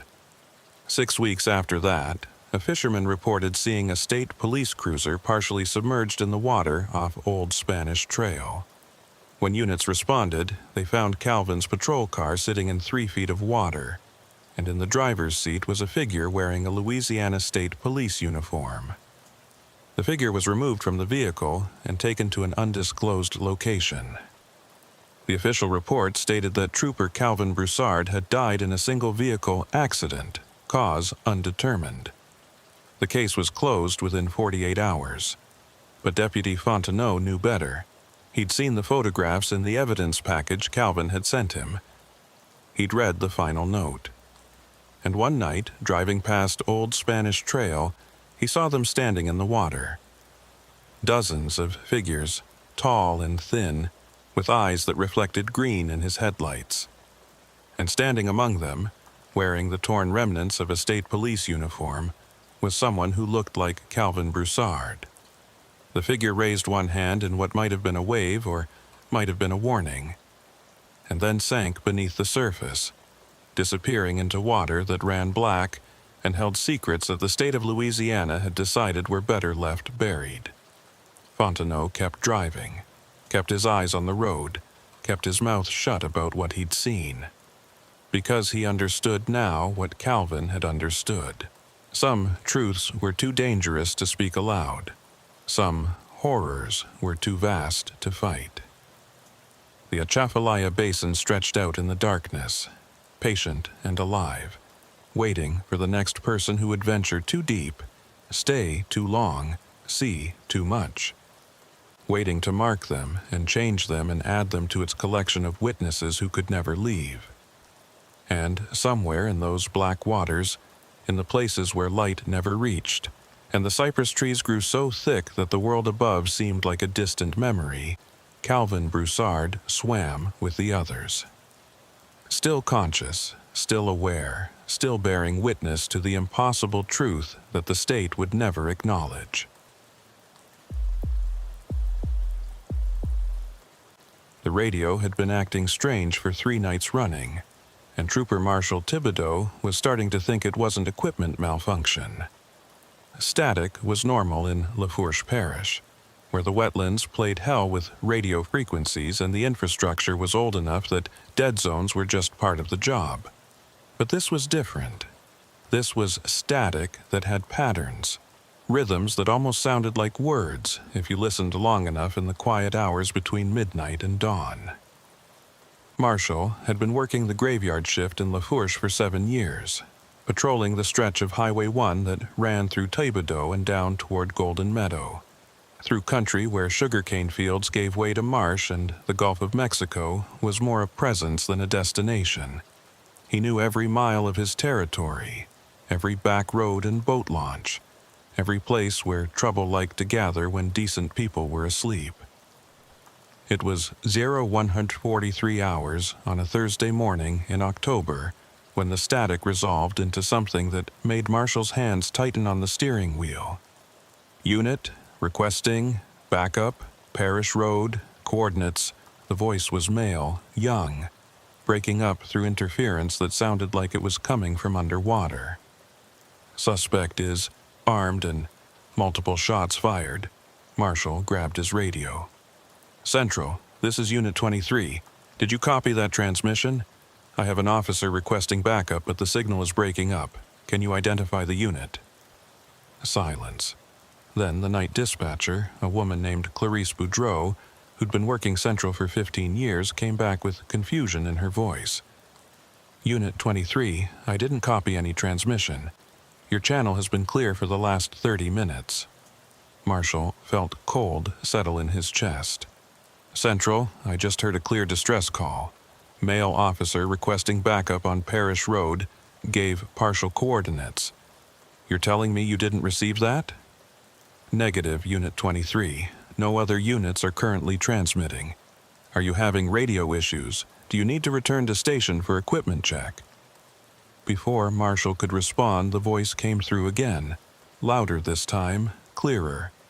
Unit 47 to Central, officer down. I repeat, officer down, need immediate medical assistance. Parish Road 24 near the Leeville Junction. Marshall's blood ran cold. Unit 47. That designation hadn't been used in Lafourche Parish in 12 years, not since Trooper Tommy LaRue had gone missing on a routine patrol in 2011. Tommy had been 26 years old, 3 years into his career, working the same graveyard shift Marshall worked now. He'd called in a traffic stop on Parish Road 24 near the Leeville Junction, and then nothing. No further transmissions, no signs of struggle, just a patrol car found abandoned with the engine running and the driver's door open. They'd searched for Tommy for 3 weeks, dragged every canal and bayou within 10 miles, interviewed every resident, checked every hunting camp and fishing shack. Nothing. Tommy LaRue had vanished as completely as if the marsh had opened up and swallowed him whole. The case was still technically open, but after 12 years with no leads and no body, everyone knew it was never getting solved. Central, Unit 23, Marshall said, his voice carefully controlled. I'm copying a transmission from Unit 47, requesting immediate backup to Parish Road 24 near the Leeville Junction. A longer pause this time. Then Clarice came back, and her voice had changed. Unit 23, there is no Unit 47. That designation was retired in 2011. Are you feeling all right? Do you need to end your shift? I know what I'm hearing, Clarice. Someone is transmitting on Tommy LaRue's old call sign. Marshall. She dropped the official protocol, used his first name, which she never did on the radio. There's nothing on this end. Your channel is clear. Whatever you're hearing, it's not coming through Central. Marshall pulled over to the shoulder and put the car in park. The static was getting worse, filling his radio with white noise that rose and fell like breathing. And underneath it, he could hear Tommy's voice, younger than Marshall remembered, scared in a way that made Marshall's training scream that this was wrong. The suspect is approaching my position. I've lost visual on my vehicle. Central, do you copy? I'm on foot in the marsh. I can see lights, but they're not moving right. Marshall grabbed his personal phone and called Sheriff Warren Guidry directly. The sheriff answered on the third ring, his voice rough with sleep. This better be important, Thibodaux. Sheriff, I'm hearing radio transmissions from Tommy LaRue. Silence. Then, say that again.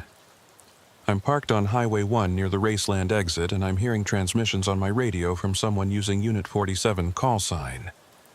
Distress calls from Parish Road 24 near Leeville. Dispatch says they're not receiving anything, but I'm hearing it clear as day. What's the transmission saying? Marshall told him. Every detail. The request for backup, the officer down call, the descriptions that matched Tommy's last known location. When he finished, Guidry was quiet for a long moment. Stay where you are. I'm calling this in to the State Police Criminal Investigation Division. Don't go to that location. Don't follow up on those transmissions. Just stay put until I get there. Sheriff, if there's any chance Tommy is still alive, Tommy LaRue has been dead for 12 years, Guidry said, and his voice carried the weight of someone who'd accepted a hard truth long ago. Whatever you're hearing, it's not him. It's not possible. But Marshall knew what he'd heard. He'd worked alongside Tommy for 2 years before the disappearance, knew his voice, knew his radio cadence. This wasn't some random interference or crossed signal. This was Tommy LaRue calling for help from a place 12 years in the past or somewhere else entirely. The static surged again, and this time what came through made Marshall's skin crawl. They're in the water. They're all around me.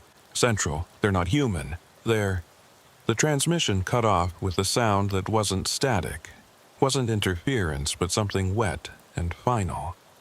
Then silence, complete and absolute, like someone had thrown a switch and cut all sound from the universe. Marshall sat in his patrol car, hands shaking, trying to process what he'd just heard. Every instinct he had was screaming to go to Parish Road 24, to investigate, to try to find some trace of what had happened. But Guidry's words echoed in his head. Don't go to that location. His radio crackled back to life with Clarice's voice, normal and professional. Unit 23 Central. Sheriff Guidry advises you to return to station and file an incident report. He's en route to meet you there. Copy that, Central, returning to station. Marshall drove back to the parish sheriff's office in Thibodaux, a low brick building that had been serving the parish for 40 years and looked every day of it. The parking lot was empty except for Guidry's truck, already there despite Marshall arriving first. The sheriff must have driven at speeds that would have gotten anyone else pulled over. Inside, Guidry was waiting in the conference room with coffee and a folder that looked old and worn, like it had been opened and closed hundreds of times. The sheriff was in his 60s, weathered and competent, with eyes that had seen too much to be surprised by anything but that still showed concern when Marshall walked in. Sit down, Guidry said. Tell me exactly what you heard, word for word, if you can remember. Marshall went through it again. Every transmission, every word that had come through the static. Guidry listened without interrupting, making notes in a small leather journal. When Marshall finished, the sheriff opened the folder and spread its contents across the table. Inside were crime scene photos from Tommy LaRue's disappearance. The abandoned patrol car, the open door, the radio still functioning but silent. Reports from search teams, interviews with witnesses who'd seen nothing, technical analysis of the vehicle that showed no signs of struggle or foul play. And at the bottom of the pile, a transcript. Marshall picked it up and felt his blood turn to ice. It was a transcript of radio transmissions, dated October 23, 2011. Tommy LaRue's last recorded communications. And the words were identical, word for word, to what Marshall had just heard on his radio. How is this possible? Marshall asked. Guidry leaned back in his chair. You're the fourth officer to report hearing these transmissions. First one was 3 years after Tommy disappeared. Trooper named Baptiste Arsenault, working the same shift you work now, same stretch of highway. He came in reporting that he'd heard Tommy calling for backup. We thought he was having some kind of breakdown, stress maybe. Suggested he take some time off. And the others? 2 more over the past 8 years. Different officers, different times, but always the same thing. Tommy's voice on the radio calling for help, transmitting his last known messages, and always on the anniversary of his disappearance. Marshall checked his phone. October 23rd. 12 years to the day since Tommy LaRue had vanished. So, this is some kind of, what, echo? Residual transmission? Guidry shook his head. If it was just old radio signals somehow repeating, Central would pick them up. The equipment would show transmission activity, but according to dispatch, your radio has been completely silent except for normal traffic. Whatever you're hearing, it's not coming through official channels. Then where is it coming from? That's what we've been trying to figure out for 12 years. Guidry pulled out another document. This one marked with a state police seal. After the third officer reported these transmissions, we brought in a specialist from the Louisiana State Police Technical Division, forensic audio analyst named Dr. Amelie Robichaud. She spent 3 weeks studying the phenomenon. What did she find? Nothing that made sense. She set up monitoring equipment, analyzed every radio frequency used by parish law enforcement, even brought in equipment that could detect the faintest electromagnetic signals. On the anniversary, when we had 2 officers on patrol, specifically listening for the transmissions, she recorded something, but it wasn't radio waves. Guidry pulled out a technical report so full of jargon that Marshall could barely understand it. But one phrase jumped out at him. Unexplained acoustic phenomenon, inconsistent with known transmission methods.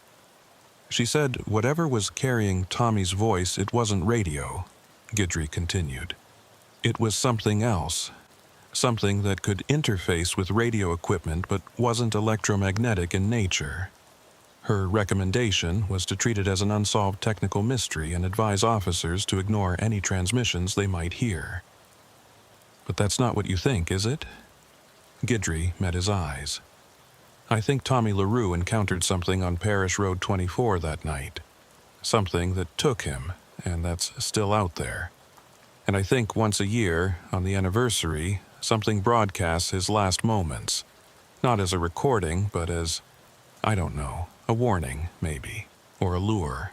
Marshall felt cold spread through him. You think whatever took Tommy is still active. I know it is, because Tommy wasn't the first to disappear from that area, and he wasn't the last. Guidry pulled out a map of Lafourche Parish, and on it were marked red X's, locations where people had gone missing over the past 30 years. The X's formed a pattern, a rough circle around the Leeville Junction area, and at the center of the circle was Parish Road 24. 16 disappearances in 30 years, Guidry said. Fishermen, hunters, a few tourists who took wrong turns. Most of them were written off as accidents, people falling into canals or getting lost in the marsh and succumbing to exposure. But 3 of them were law enforcement. Tommy was the most recent, but there were 2 others before him. Deputy Jacques Melançon in 97, and before him, a wildlife officer named Celestin Boudreau in 1989. Marshall looked at the map, at the pattern that was too regular to be coincidence. What's at the center?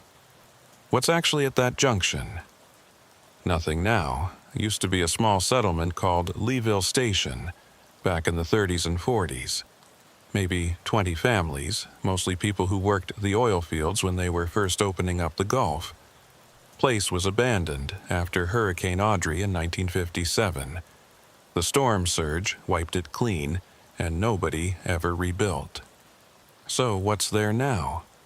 Ruins, foundations, some pilings from old houses, a few cisterns that didn't collapse, and in the center there's an old freshwater well that the settlement used. Been dry for decades, capped off by the parish in the 70s for safety reasons. Marshall studied the map, the circle of disappearances, the well at the center. Something about the pattern felt intentional.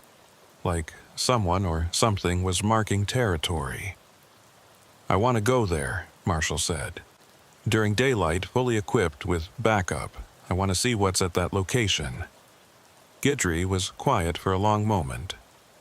"I can't stop you from investigating, but I can tell you that every officer who's gone to that site during or after hearing the transmissions has reported experiences, strange sensations, audio hallucinations, feelings of being watched.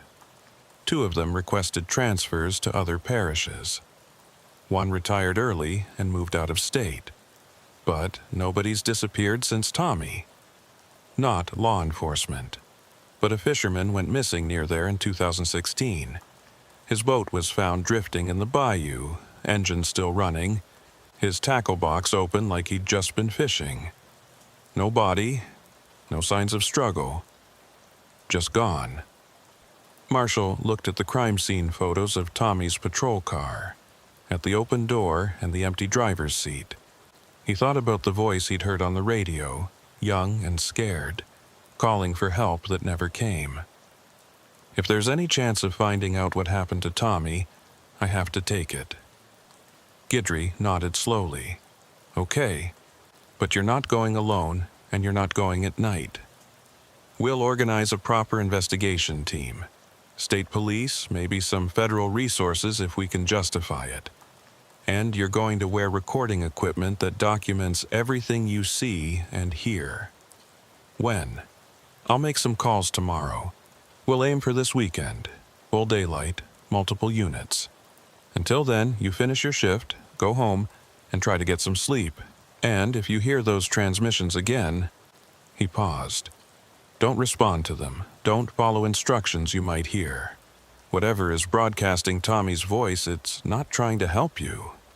Marshall finished his shift without further incident.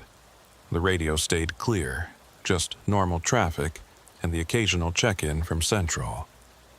But as dawn broke over the parish and he drove home to his apartment in Thibodaux, he couldn't shake the feeling that he was being watched, that something in the marsh knew he'd heard the transmissions and was waiting to see what he'd do about it. He tried to sleep, but couldn't. Every time he closed his eyes, he heard Tommy's voice. "They're in the water. They're all around me. They're not human." At 14:23 hours, his phone rang. Sheriff Guidry. "Marshall, I've got some information you need to hear. Can you come back to the office?" Marshall drove back to the sheriff's office, finding Guidry in his private office with a woman he didn't recognize. She was in her 40s, professional-looking, with sharp eyes and a briefcase that probably cost more than Marshall made in a month. "Trooper Thibodaux, this is Dr. Amélie Robichaud. She's the forensic audio analyst I mentioned. She drove up from Baton Rouge when I told her you'd heard the transmissions." Dr. Robichaud stood and shook Marshall's hand. Her grip was firm, confident. "Trooper Thibodaux, I've been studying this phenomenon for 9 years, and I'd like to ask you some questions about what you heard last night." They sat, and Marshall went through it again.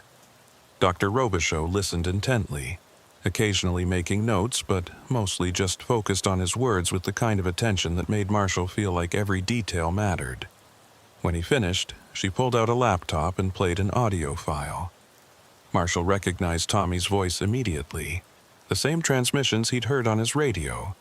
But this recording was clearer, more complete. "This is what I recorded 3 years ago," Robichaud said. "Using specialized equipment positioned along Highway 1 near where you were parked last night. The audio you're hearing isn't coming through radio frequencies. It's something else. Something that I can only describe as sound that exists in a space between frequencies. Sound that shouldn't be possible according to our current understanding of physics." "What does that mean?" "It means whatever is generating these transmissions isn't using technology. It's using something natural, something that can manipulate acoustic waves in ways we don't understand. And the pattern, the repetition, the fact that it only happens on the anniversary suggests something that has purpose, that has intention." Marshall felt his scalp prickle. "You're saying something intelligent is broadcasting these messages. I'm saying that the phenomenon exhibits signs of intelligence and deliberate action. Whether that intelligence is human or something else, I can't determine from audio analysis alone. Guidry leaned forward. Dr. Robichaud has agreed to accompany us to the Leeville Junction site. She'll bring her equipment, document everything we experience. If there's something there that's generating these transmissions, we're going to find it. When do we go?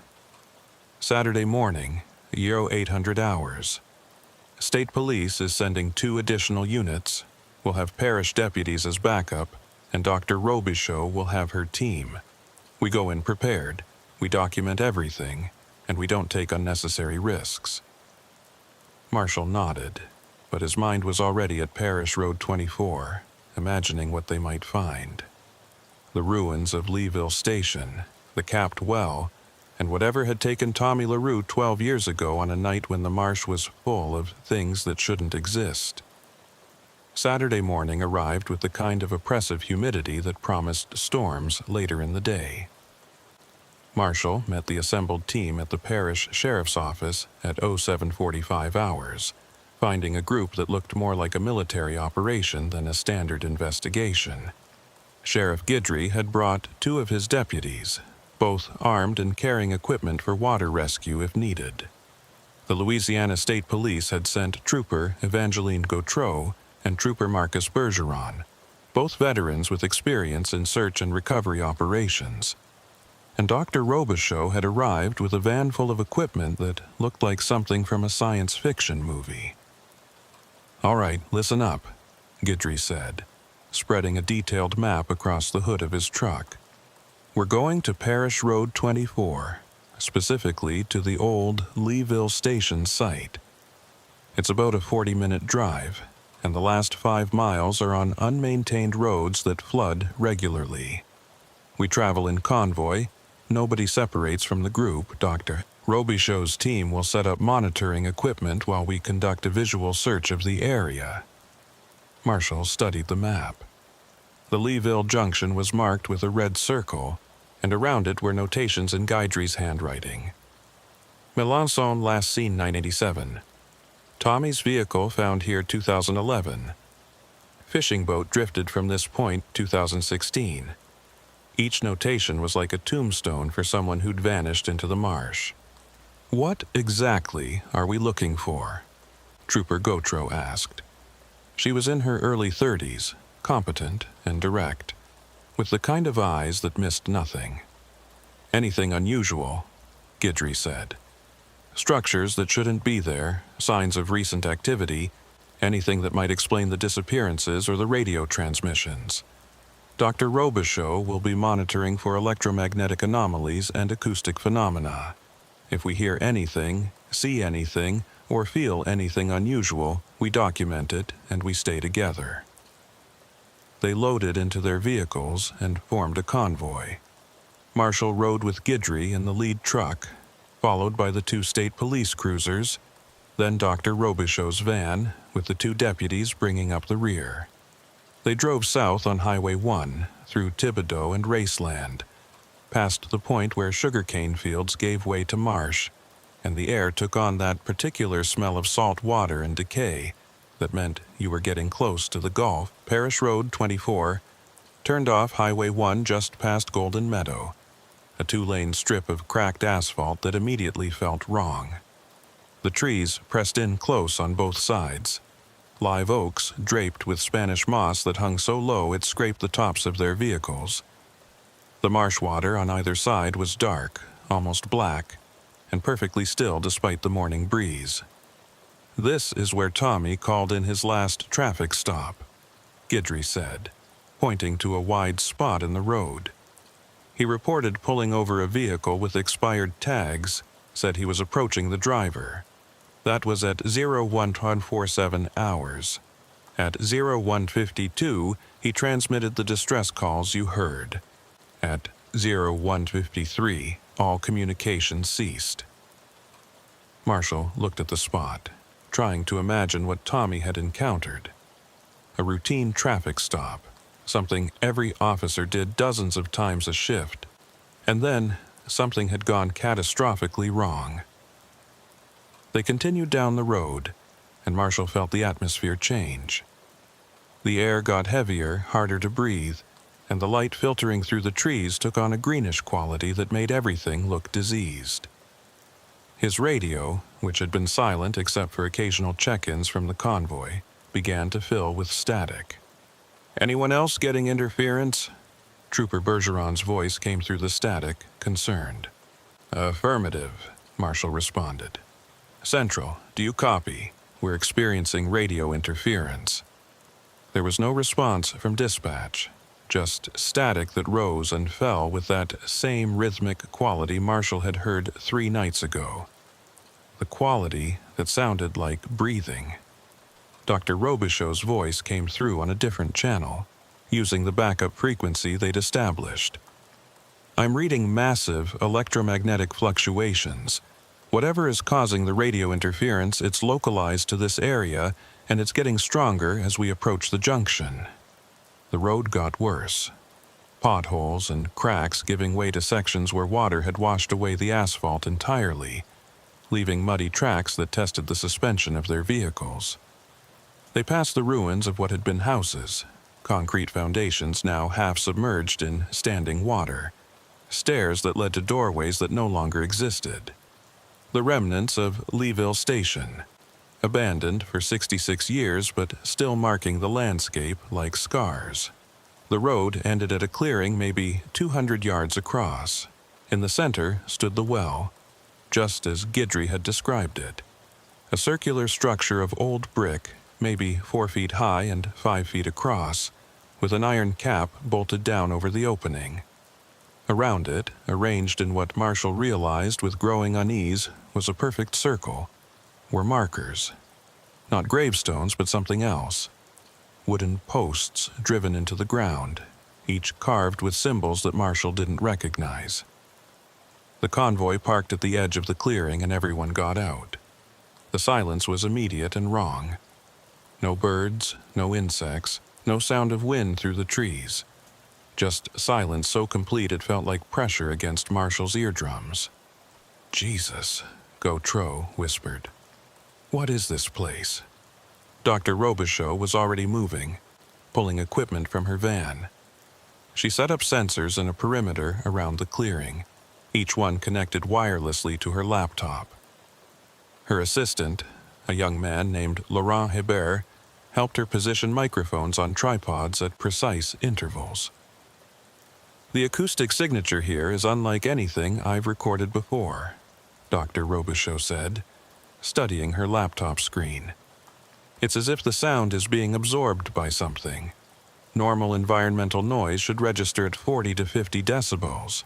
This is reading 15. That's quieter than a recording studio." Marshall approached the well, studying the iron cap. It was old, rust-eaten, but the bolts holding it down looked newer. Someone had been maintaining this seal, keeping the well closed. "Sheriff, when did you say the parish capped this well?" 1973, after a kid almost fell in during a hunting trip with his father. The parish deemed it a hazard and sealed it.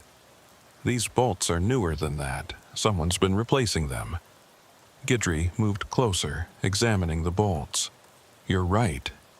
These can't be more than 10, 15 years old, which means someone's been coming out here regularly to maintain this seal."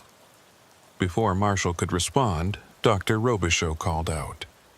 "I'm picking up something. Audio transmission. Same frequency signature as the phenomenon from Thursday night. It's faint, but it's there." They gathered around her laptop. On the screen was a waveform display showing sound frequencies. Most of the display was flat, showing the unnatural silence of the clearing. But in one narrow band, there was activity, waves that pulsed with regular rhythm, carrying something that the equipment was struggling to decode. Dr. Robichaux adjusted her settings, and suddenly they could hear it. Not through their radios this time, but through her speakers, Tommy LaRue's voice, faint and distant, as if coming from very far away or very deep below. "Can't get back to my vehicle. They're following me. Central, I need immediate backup. The transmission cut off, replaced by static. Then another voice, older, with a different accent. Dispatch, this is Deputy Melanson. I've lost visual on the suspect, heading toward the old well. There's something wrong with the water here. That voice cut off too, replaced by a third. Wildlife unit requesting assistance. I can see lights in the water. They're moving wrong. Something's coming up from below. 3 voices, 3 different time periods, all transmitting from this location, all describing the same thing. Something in the water. Something that moved wrong. Something that came up from below. Marshall looked at the well, at the iron cap that someone had been maintaining for decades. We need to open it. Absolutely not, Guidry said immediately. We don't know what's down there.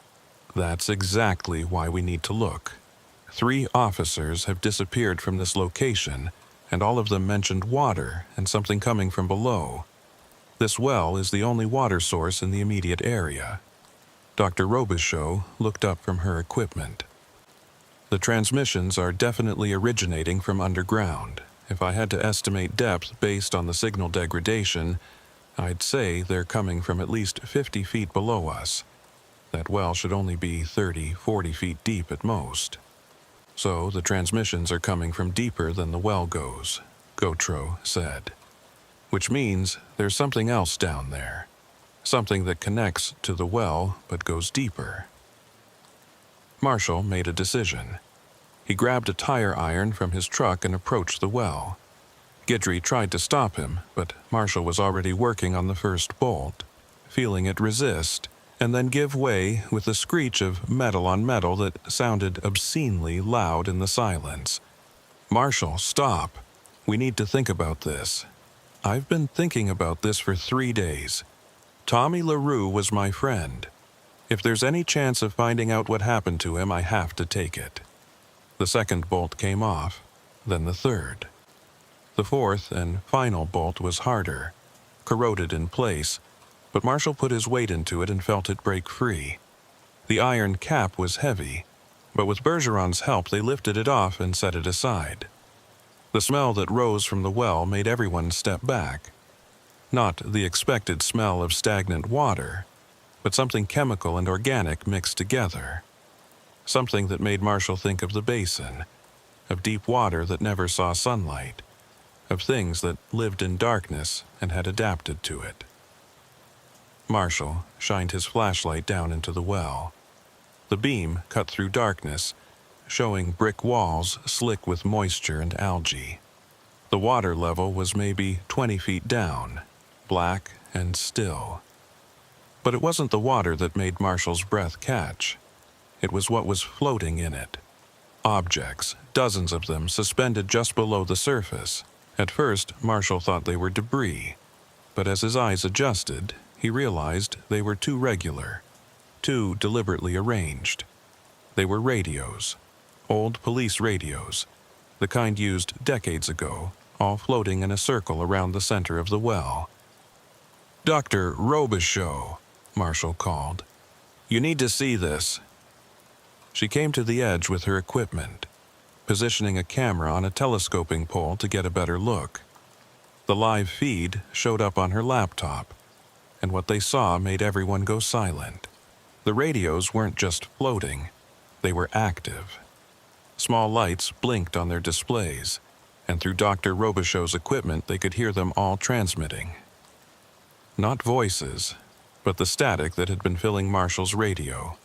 All of them broadcasting the same signal, synchronized perfectly, creating an acoustic pattern that shouldn't be possible.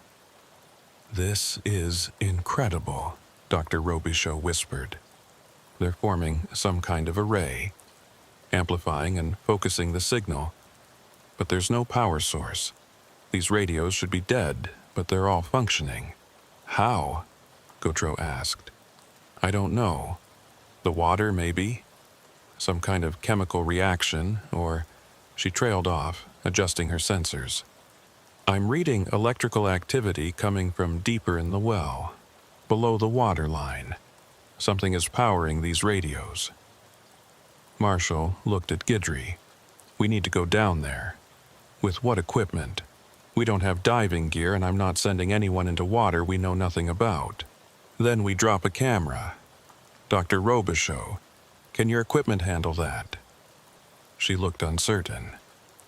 I have a waterproof camera that can go to about 60 feet, but if there's something electrical in the water, it might short out.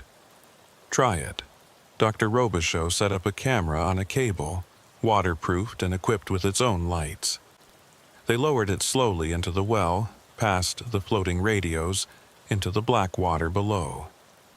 The feed showed murky darkness at first, sediment swirling in the camera's lights. Then the brick walls of the well came into view, covered in growth that looked more like coral than algae. At 30 feet, the well's walls ended, but the shaft continued, widening into something that looked artificial. Concrete walls, reinforced with metal beams, descending into darkness that the camera's lights couldn't fully penetrate. This isn't a well, Marshall said. This is an access shaft. Someone built this deliberately. They lowered the camera deeper. 40 feet, 50, 60. The walls showed signs of construction that looked military or industrial. Pipes ran along the walls, thick and corroded. Occasional openings suggested chambers branching off from the main shaft. At 70 feet, the cable jerked violently. Everyone grabbed it, trying to keep control, but something below was pulling hard. The feed from the camera showed movement, something large passing in front of the lens too fast to identify. "Pull it up!" Guidry shouted. They hauled on the cable, but the resistance was tremendous. Whatever had grabbed the camera wasn't letting go easily. Marshall wrapped the cable around his hands and pulled, feeling something pull back with strength that was definitely not human. The cable went slack suddenly, and they all stumbled backward. When they recovered and checked the feed, the camera was pointing up the shaft, showing the distant circle of daylight far above. And between the camera and the surface, descending rapidly, were shapes. Human-shaped, but wrong, moving through the water with coordinated precision. Marshall counted 6 of them, maybe more, all rising toward the surface with purpose that suggested intelligence and intention. "Everyone back to the vehicles," Guidry commanded. "Now!" They ran, leaving Dr. Robichaux's equipment behind. Marshall grabbed her laptop and helped her to her van while the others provided cover, weapons drawn, watching the well for any sign of emergence.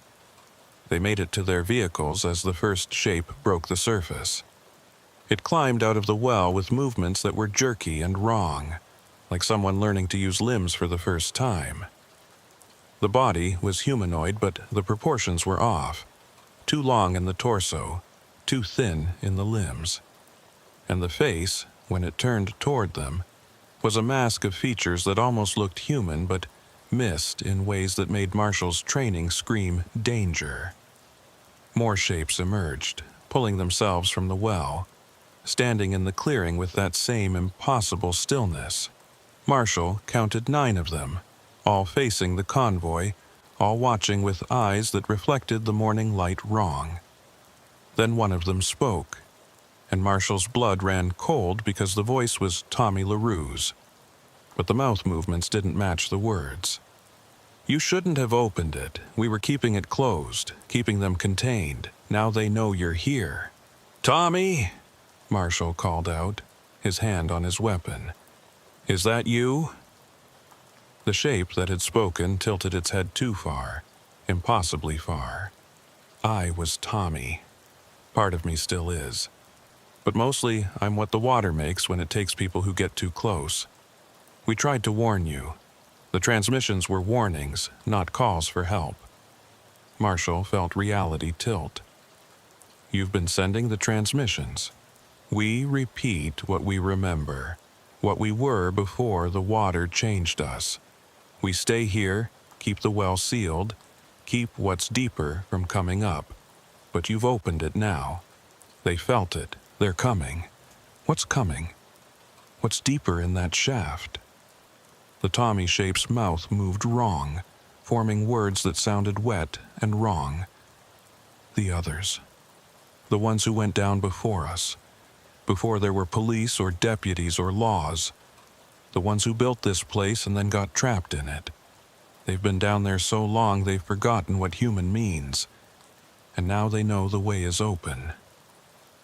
From the well, Marshall heard sound. Not the radio transmissions, but something else. Something that sounded like voices, but in frequencies that made his teeth ache and his vision blur. The 9 shapes in the clearing turned as one, facing the well, their bodies tensing in what might have been fear or preparation. "You need to leave," the Tommy shape said. "Get out of the parish if you can. They're territorial. They don't like anyone knowing they're here. The ones of us who stayed, who became guardians, we keep the secret, but you've broken it now. They won't let you leave knowing what you know." "We're not leaving without answers," Guidry said, his voice steady despite the situation. "We're not leaving without finding out what happened to our people. Your people are here. We're all here. Everyone who disappeared. We guard the well, keep it sealed, try to stop what we became from happening to others. But we're losing. Every year, more of us forget why we're here. Forget what we were protecting. Soon, we'll all be like the ones below, just hunger and instinct, and the need to pull others into the water." Movement from the well. Something was rising, something bigger than the shapes that had already emerged. Marshall could see it through the opening, a mass that filled the shaft, pulling itself up with appendages that might have been arms or might have been something else entirely. "Go!" the Tommy shape screamed, and the sound was all human terror despite the wrong body it came from. "Go now!" The convoy didn't need to be told twice. They scrambled into their vehicles and accelerated away from the clearing, tires spinning in mud, equipment abandoned in their panic to escape. Marshall looked back through the rear window and saw the shapes in the clearing forming a line between the well and the retreating vehicles, as if trying to hold back whatever was emerging. They made it to the paved section of Parish Road 24 before Marshall's radio crackled to life. Tommy's voice, clear and strong, without static this time. "Marshall, if you're hearing this, I need you to do something for me. I need you to make sure the well stays sealed. Use concrete, use whatever you have to, but don't let anyone open it again. Don't let them come up, please." Marshall grabbed his radio. "Tommy, we're coming back for you. We're not leaving you there. I'm already gone. Have been for 12 years. What you saw back there, that's not me anymore. That's just something wearing my shape and my memories. The real Tommy LaRue died the night I went down into that shaft. This is something else. Something that's trying to hold on to what human means, but losing the fight. What do we tell your family? They've been waiting 12 years for answers." A pause, then, "Tell them I died in the line of duty. Tell them I was trying to help someone and it went wrong. Don't tell them what I became. Let them remember me as I was." The transmission cut off, replaced by static, then silence. Marshall sat in Guidry's truck as they drove back toward civilization, his mind trying to process what he'd seen. The shapes that had been people, the thing rising from the well, the confirmation that everyone who'd disappeared from this area was still here in some form, transformed into something that guarded against something worse. They made it back to the sheriff's office by noon. Dr. Robichaux's equipment was lost, left behind in the panic, but she had her laptop with the recordings. They spent the next 6 hours in the conference room, going through everything they'd documented, trying to make sense of what they'd witnessed. "This has to be reported," Trooper Gautreau said. We have evidence of something unknown, potentially dangerous, operating in Louisiana." "Reported to who?" Guidry asked. "What department handles this? What jurisdiction covers things that used to be human but aren't anymore?" "The state police," Gautreau insisted. "The attorney general. Someone with authority to investigate and contain this." Marshall looked at the recordings on Dr. Robichaud's laptop, at the shapes emerging from the well, at the thing that had Tommy's voice but not his body. "Tommy asked us to seal the well, to keep what's below from coming up. If we report this officially, there'll be teams, investigations, attempts to capture and study those things, and whatever they're holding back, whatever's deeper in that shaft, it'll get loose." "So, what do you suggest?" Guidry asked. "We do what Tommy asked. We seal the well with concrete. We mark the site as hazardous, and we keep quiet about what we saw. The 9 shapes, the guardians, whatever they are, they're trying to protect people. We help them do that." Dr. Robichaud shook her head. "I can't keep this quiet. This is the most significant acoustic phenomenon I've ever documented. The scientific implications alone, there are 17 people missing from this parish over 30 years. Marshall interrupted. 17 families that never got closure. If we expose this, if we let researchers and military and whoever else swarm that site, those 9 guardians won't be able to hold the line. And whatever comes up from below will make 17 disappearances look like nothing." Dr. Robichaud was quiet for a long moment. Then she closed her laptop. "All right, I'll keep the audio recordings but mark them as inconclusive equipment malfunction. But I want a promise from all of you. If this situation changes, if those things stop being guardians and start being threats, we report it immediately." They all agreed, though Marshall wondered how they'd know when that line had been crossed. Marshall didn't sleep for 2 days. He kept seeing those shapes emerging from the well, kept hearing Tommy's voice coming from a body that was no longer human. On Monday morning, he called in sick and drove to a construction supply company in Houma, where he purchased 3 pallets of quick-setting concrete, rebar, and a portable mixer. The clerk looked at him strangely when he paid in cash and refused delivery service, but Marshall didn't offer explanations. Sheriff Guidry called at 15:23 hours. "I heard you bought enough concrete to seal a bunker. Want to tell me what you're planning?" "I'm doing what Tommy asked. I'm sealing that well. Not alone, you're not. Give me 2 hours to arrange things." Guidry arrived at Marshall's apartment with Deputy Sebastian Landry and a flatbed truck. They loaded the concrete and equipment without discussion. 3 men who decided that some truths needed to be buried before they could spread. "The state police are asking questions," Guidry said as they drove south. Gautreau and Bergeron filed preliminary reports about equipment failure and environmental hazards. "They're being vague, but someone in Baton Rouge is going to want details eventually." "What did you tell them?" "That we're following up on the hazard assessment. That we're taking measures to secure the site until a proper environmental study can be conducted. That bought us maybe a week before someone higher up starts demanding answers." They reached Parish Road 24 as the sun was setting, the light turning everything orange and red. The road looked different in daylight's end, less threatening but somehow more sad, like a place that had given up pretending to be part of the civilized world. The clearing was empty when they arrived. The well stood open, the iron cap still lying where they'd discarded it. Dr. Robichaud's abandoned equipment sat in the mud, expensive sensors and cameras already being reclaimed by the marsh. But the 9 shapes were gone, and the silence that had been so oppressive on Saturday was now just normal evening quiet. Birds called from the trees. Insects hummed in the undergrowth. The world pretending nothing unusual had happened here. Marshall approached the well carefully, his flashlight showing the same dark water below, the same circle of floating radios. But something had changed. The radios were dark now, their lights extinguished, and when Marshall dropped a stone into the water, it sank without the resistance he'd expected. Whatever had been powering those devices was gone.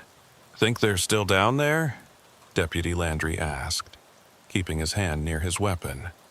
"I don't know, but we're doing this whether they are or not."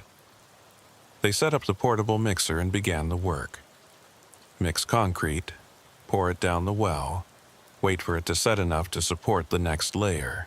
It was slow, methodical work, and as darkness fell, they set up work lights that turned the clearing into a harsh white island in the surrounding night. At 2134 hours, Marshall's radio crackled, not with static this time, but with a voice he recognized. Tommy, clear and strong. "Thank you for doing this, for following through." Marshall grabbed his radio. "Tommy, where are you? Can you come to the surface?"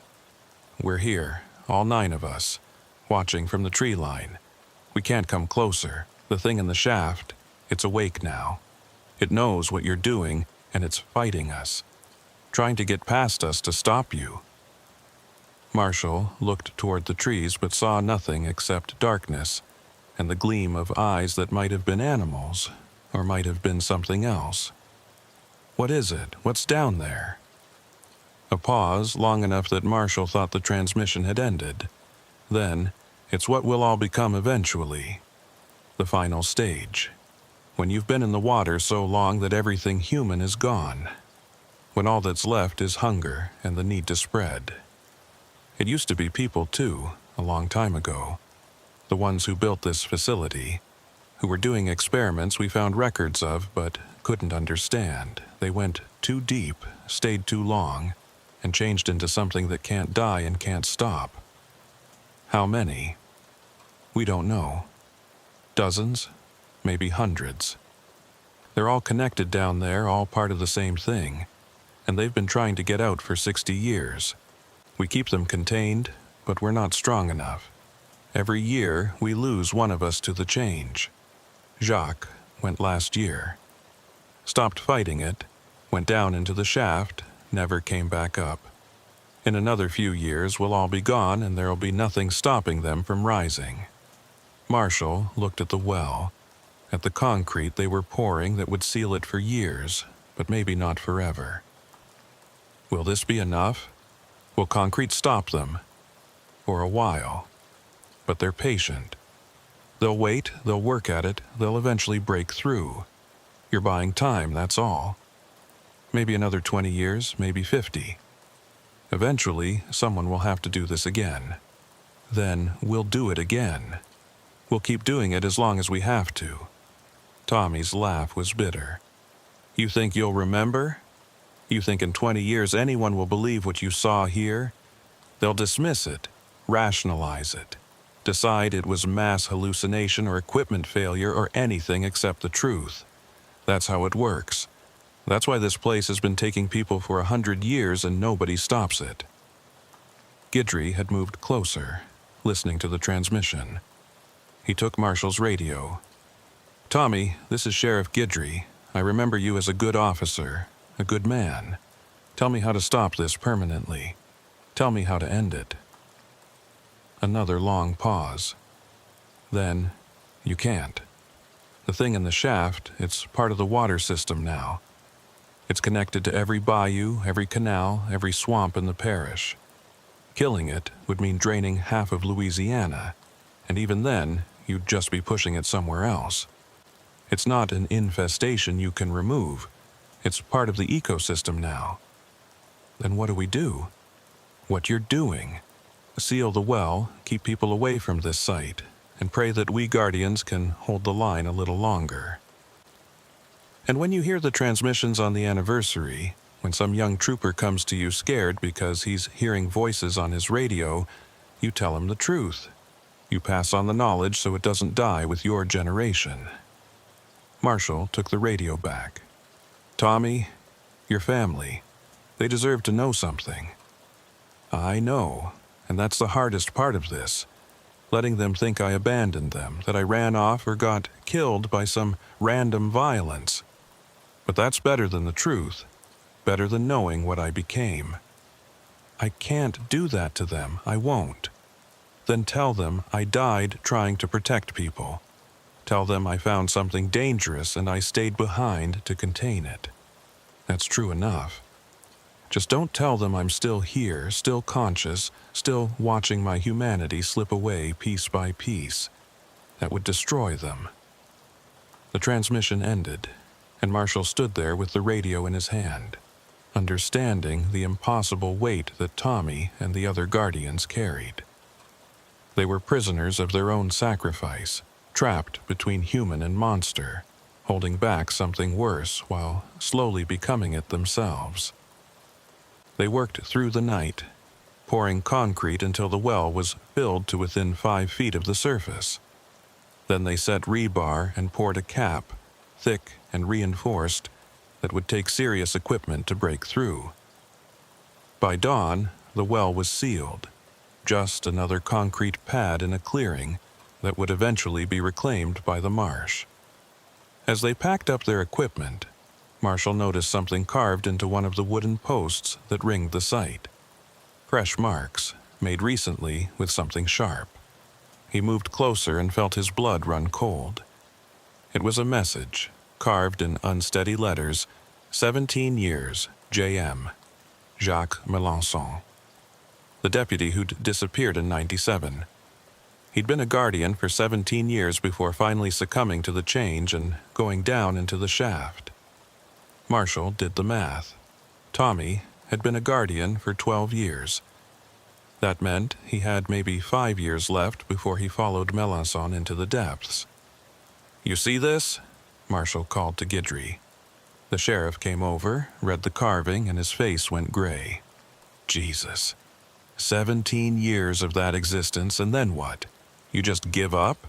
You let yourself become that thing in the shaft? Or you fight it until you lose anyway, Marshall said quietly.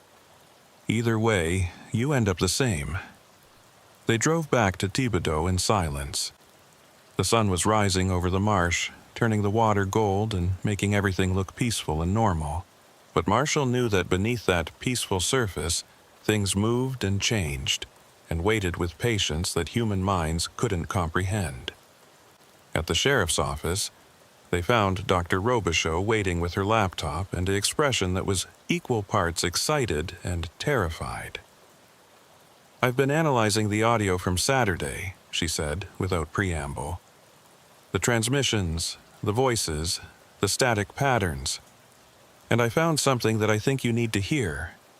She played a recording, audio that had been filtered and enhanced to remove background noise. At first, Marshall heard only the transmissions they'd already documented. Tommy's voice, Melançon's voice, the wildlife officer from 1989. But underneath those voices, barely audible, was something else. A layer of sound that the equipment had captured, but that human ears couldn't normally process. It was voices, hundreds of them, maybe thousands, all speaking at once in a frequency just below normal hearing. And they were all saying the same thing, over and over. "Help us. Remember us. Don't let us be forgotten." Dr. Robichaud's hands were shaking as she paused the playback. That's what the entity is doing. It's not just transforming people, it's absorbing them. Every person who's disappeared into that shaft, they're all still there, all still conscious in some way, all trapped inside something that won't let them die. Marshall felt sick. So the thing in the shaft, it's made of people. It's made of hundreds of people from over a century of disappearances, and they're all aware, all suffering, all begging to be remembered because that's the only thing they have left that's human. Guidry sat down heavily. "Mother of God, we sealed them in there. We trapped them." "They were already trapped," Marshall said. "We just kept more people from joining them. That's what Tommy wanted. That's what the Guardians are fighting for." Dr. Robichaud closed her laptop. "I'm deleting this recording. I'm deleting everything from Saturday except the basic equipment failure report. Because if anyone hears this, if any researcher or military division gets hold of this evidence, they'll open that shaft. They'll try to study it, try to understand it, and they'll just feed it more victims.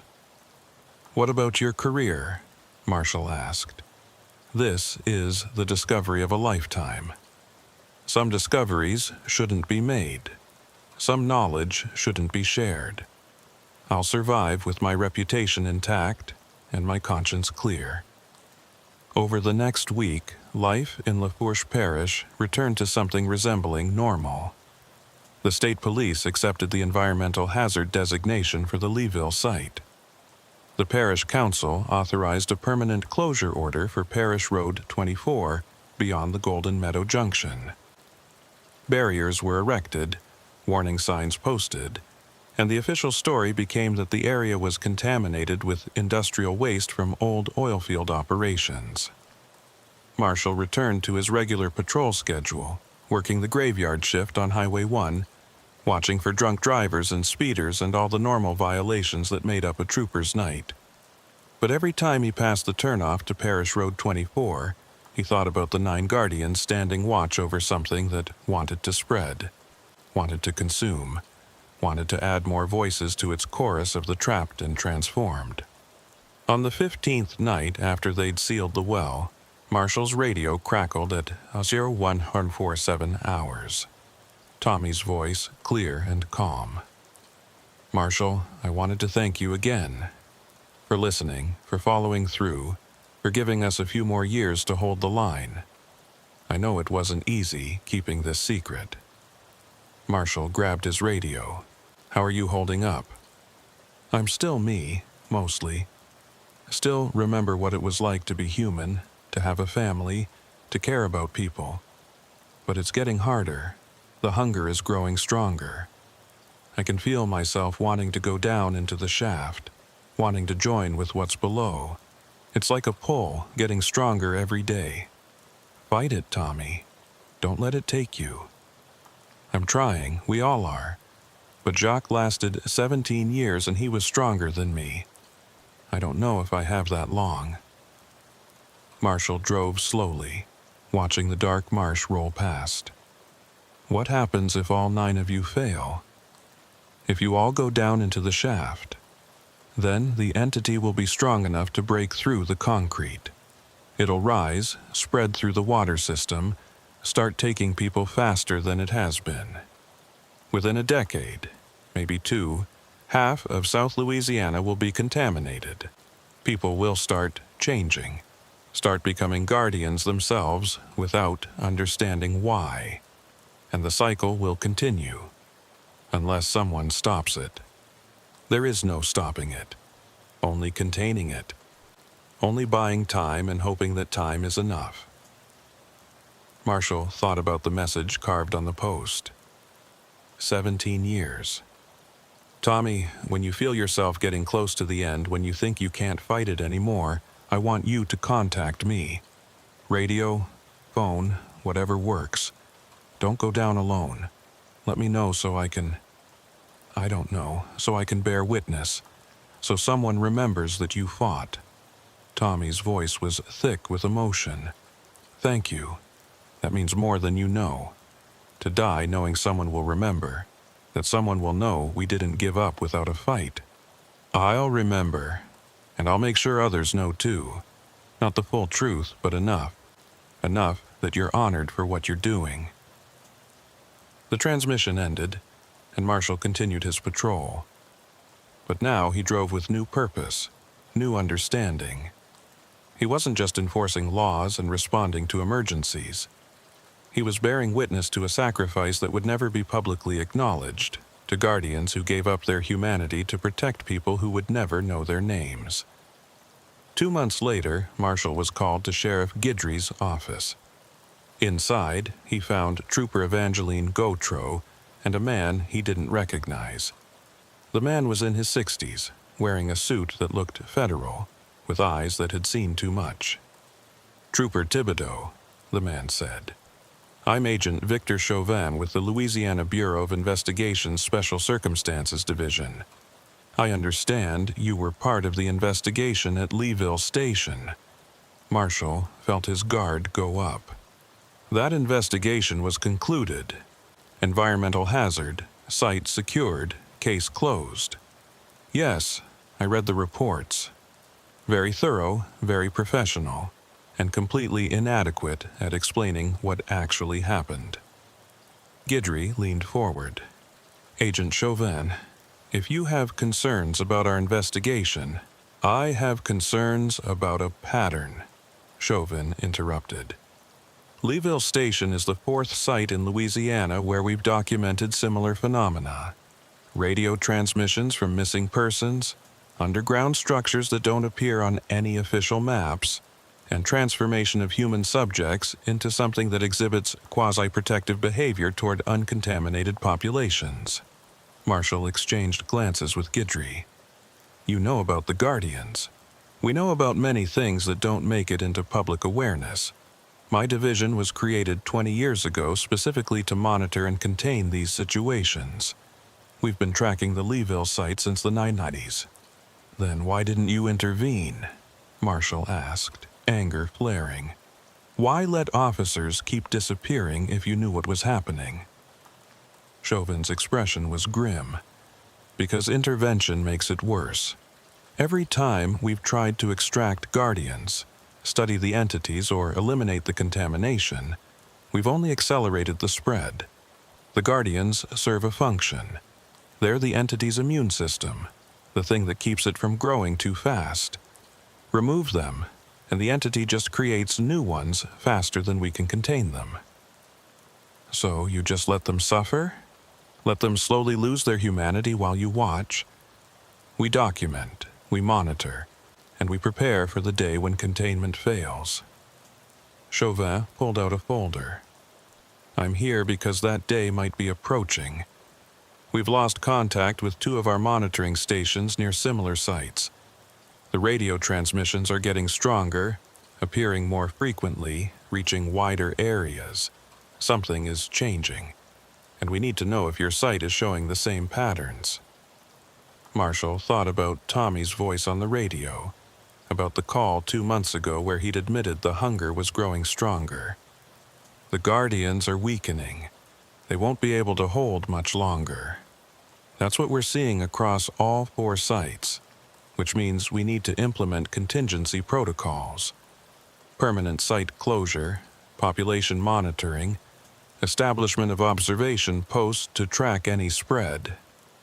What about the people who are already transformed? Gautreau asked. The Guardians? Do we just abandon them? Chauvin's face showed genuine regret. There's no cure, there's no reversal. All we can do is honor their sacrifice by making sure it wasn't for nothing. We keep the sites contained, keep people away, and buy as much time as possible. He handed Marshall a card. If you hear those transmissions again, if anything changes at the Leeville site, you contact me immediately. Don't try to investigate alone. Don't try to help the Guardians. Just report it and let us handle the response. After Chauvin left, Marshall sat with Guidry and Gautreau in the conference room. 3 law enforcement officers who'd been drafted into a war they didn't understand against an enemy that couldn't be defeated. Special Circumstances Division, Gautreau said quietly. I've been state police for 11 years, and I never knew that existed. That's the point, Guidry said. They operate in the spaces between jurisdictions, handling things that don't fit into normal categories. I've heard rumors about them, but I never thought I'd be sitting in a room with one of their agents. Marshall looked at Chauvin's card. He said there are 4 sites, which means there are 4 groups of Guardians out there, all fighting the same fight Tommy and his people are fighting. How many people have been transformed? How many are trapped in those entities? Don't think about it, Guidry advised. You start trying to count the cost, you'll go crazy. Just focus on what we can do. Keep the site secure, keep people away, and hope the Guardians can hold long enough for someone to figure out a permanent solution. But Marshall knew there was no permanent solution. There was only time. Bought at the cost of human lives, transformed into something that protected people while slowly losing everything that made those lives worth protecting. The Guardians stood watch in the darkness, holding back the tide, sacrificing themselves so that others could live normal lives without ever knowing how close the darkness actually was. And somewhere in the marsh near Leeville Station, Tommy LaRue stood with 8 others, watching the sealed well, fighting the hunger that grew stronger every day, holding the line between human and monster for just a little bit longer. 4 years and 7 months after they sealed the well, Marshall got the call he'd been dreading. It was 03:12 hours on a Tuesday in May, and his radio crackled to life with a voice that sounded like Tommy, but wasn't quite anymore. The words were slurred, the cadence wrong, like someone speaking through water or from very far away. "Marshall, it's time. I can't hold on anymore. The hunger's too strong. I'm going down." Marshall was on Highway 1 near Raceland, and he immediately turned around heading toward the Parish Road 24. "Tommy, stay with me. Don't go down. I'm coming to you." "Don't. You can't help. Nobody can. I needed someone to know. Someone to remember that I tried." Marshall pushed his Crown Victoria to 80 on the narrow highway, his lights cutting through fog that had rolled in from the marsh. "How many of you are left?" 6 now. We lost Celestin last month. He went down without saying goodbye, just walked into the water one night and never came back up. Baptiste went 2 years ago. Jacques, you already know about. It's just 6 of us now, and we're all feeling it. The pull, the need to join with what's below. Fight it, Tommy. You fought for 12 years. You can fight longer. A sound that might have been a laugh or might have been a sob. 12 years, 4 months, and 16 days. I've counted every one. Counted every sunrise I've watched from the tree line. Every night standing guard over that sealed well. Every moment of watching my body change and my thoughts become less human. I'm so tired, Marshall. So tired of fighting. Marshall reached the turnoff to Parish Road 24, blowing past the barriers and warning signs. The road was worse than he remembered, washed out in places, reclaimed by vegetation. His patrol car bottomed out twice before he reached the clearing. The sealed well was still intact, the concrete cap showing no signs of disturbance. But around it stood 6 figures, tall and thin, with bodies that were no longer quite human. Marshall could see them in his headlights, could see how much they'd changed since that day 4 years ago. They were less human now, more like the thing in the shaft, but still distinct enough that Marshall could pick out which one was Tommy by the way he stood, by the slight tilt of his head that had been a habit when he was alive. Marshall got out of his car slowly, his hands visible, making no threatening moves. The 6 figures watched him with eyes that reflected green in his headlights, and Marshall could feel their regard like pressure against his skin. "Tommy, I'm here. Talk to me." The figure that was Tommy stepped forward, moving with that jerky grace that suggested joints didn't quite work the way they should. When he spoke, his mouth didn't move right, the words coming from somewhere inside that wasn't quite a throat anymore. "You shouldn't have come. It's dangerous here now. The entity knows the Guardians are weakening. It's testing the seal, trying to break through. We've been holding it back, but we're not strong enough anymore." Marshall moved closer, and now he could see details that made his stomach turn. Tommy's skin had that same waxy quality he'd seen on the things in the Atchafalaya Basin, translucent in places, showing something moving underneath that might have been organs or might have been something else entirely. His hands had too many joints, fingers that were too long, and when he breathed, the sound was wet and wrong. What happens if you go down? What happens to the other 5? They'll hold as long as they can. Maybe another year, maybe 5. Eventually, they'll all follow me down, or they'll become so changed they won't remember why they're guarding this place. And then the entity will break through, and everything we've sacrificed will be for nothing. Then don't go. Stay with them. Keep fighting. Tommy's head tilted too far, bones creaking audibly. You don't understand what it's like. Every day I remember less about being human. Every day the hunger grows stronger, the need to join with what's below. I can feel it calling to me, Marshall, promising an end to the struggle, an end to the pain of trying to hold on to something that's already gone. It would be so easy to just let go. But you haven't, not yet. That means part of you is still fighting, still choosing to be human. Human. The word came out like a curse. I stopped being human the night I went down into that shaft. What I am now is just an echo, a recording playing back memories of what human was supposed to feel like. And that recording is degrading. Soon there won't be anything left but statue. From the sealed well came a sound, deep and resonant, felt more than heard. The concrete cap shifted slightly, cracking appearing at the edges.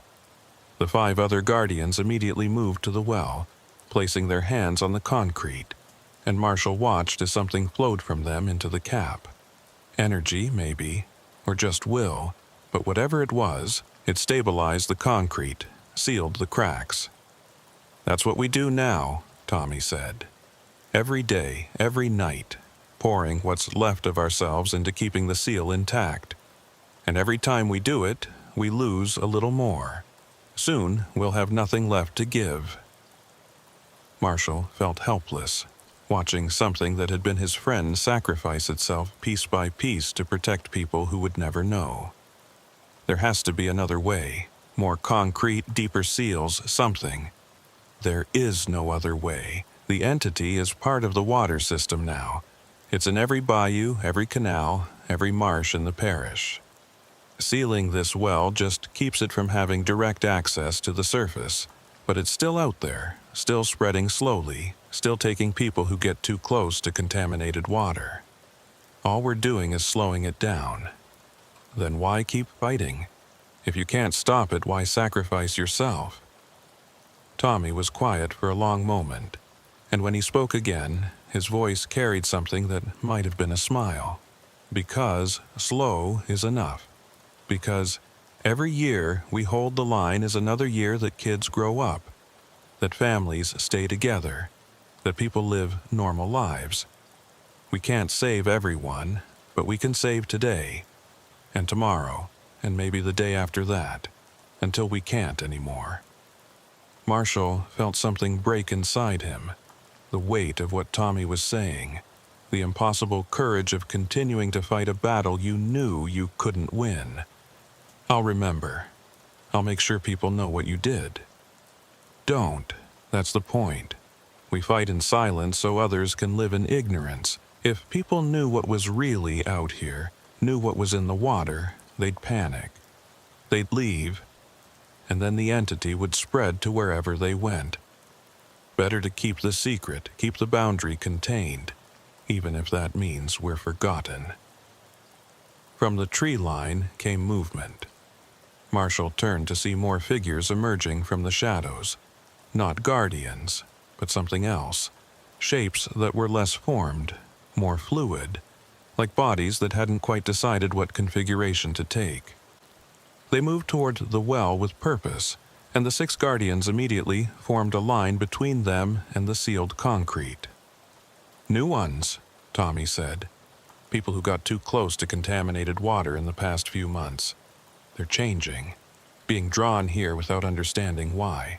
We try to stop them, try to turn them away before they're fully transformed, but some of them get through.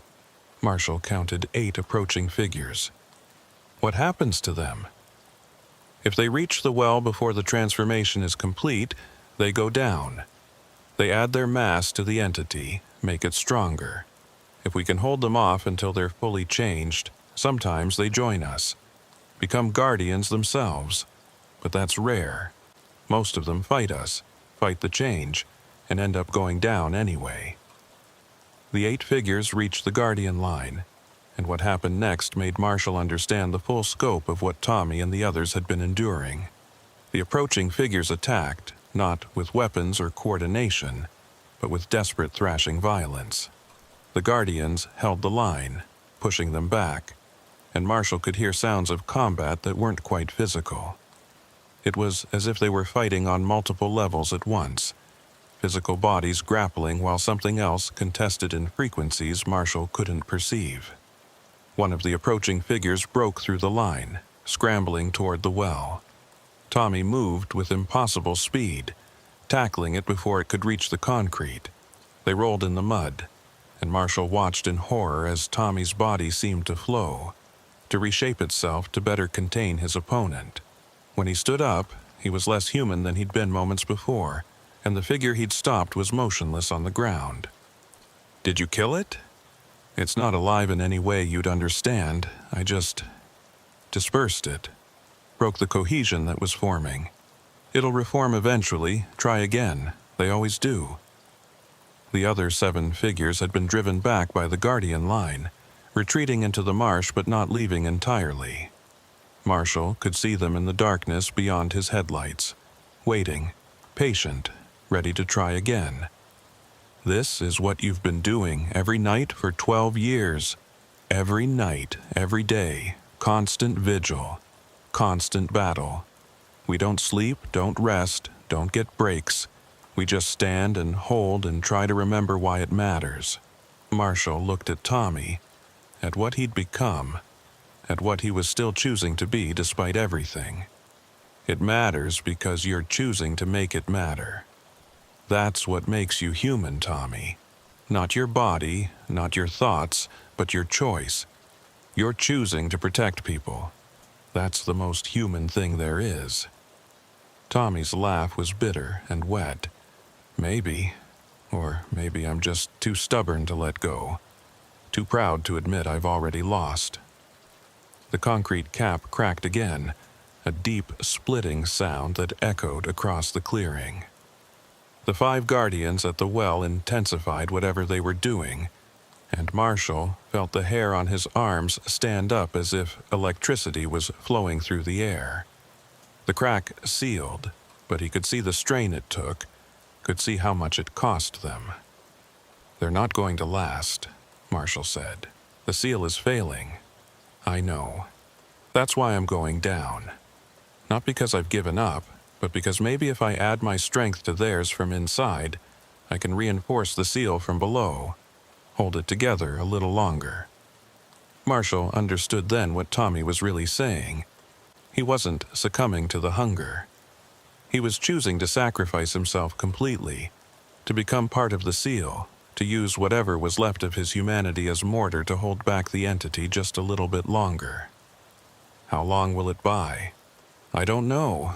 A year, 5 years, maybe just months. But that's months more than we'd have otherwise.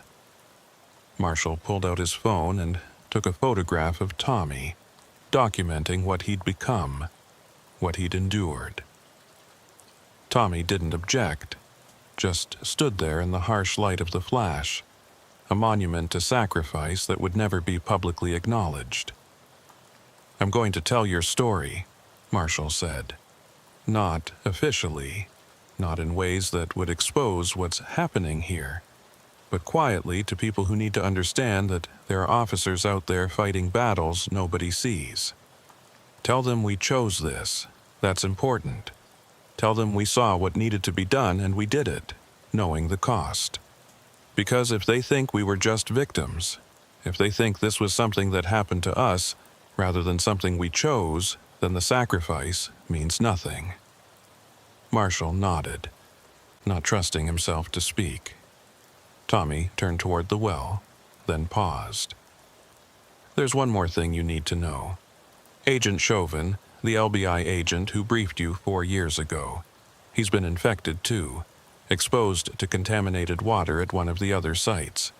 He's got maybe a year before he starts changing, and when he does, his division will have to decide whether to let him become a Guardian or to terminate him before the transformation completes." Jesus, does he know? He knows.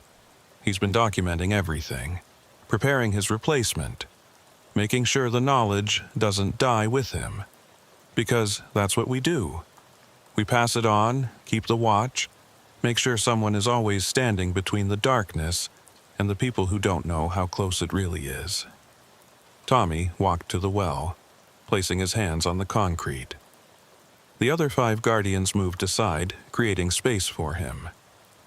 He looked back at Marshall one last time, and in the green reflection of his eyes, Marshall saw something that was still recognizably the young trooper who'd disappeared 12 years ago. Still brave, still dedicated, still choosing to serve even when the cost was everything. Tell my family I died protecting people. That's true enough. Everything else is just details.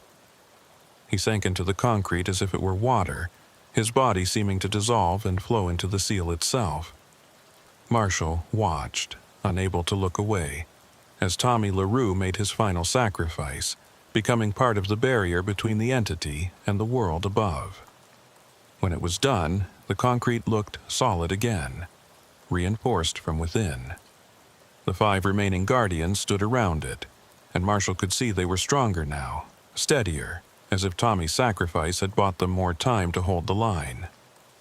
Marshall drove back to Highway 1 as dawn was breaking, his mind full of images he knew would never leave him. He filed no official report, made no record in any database.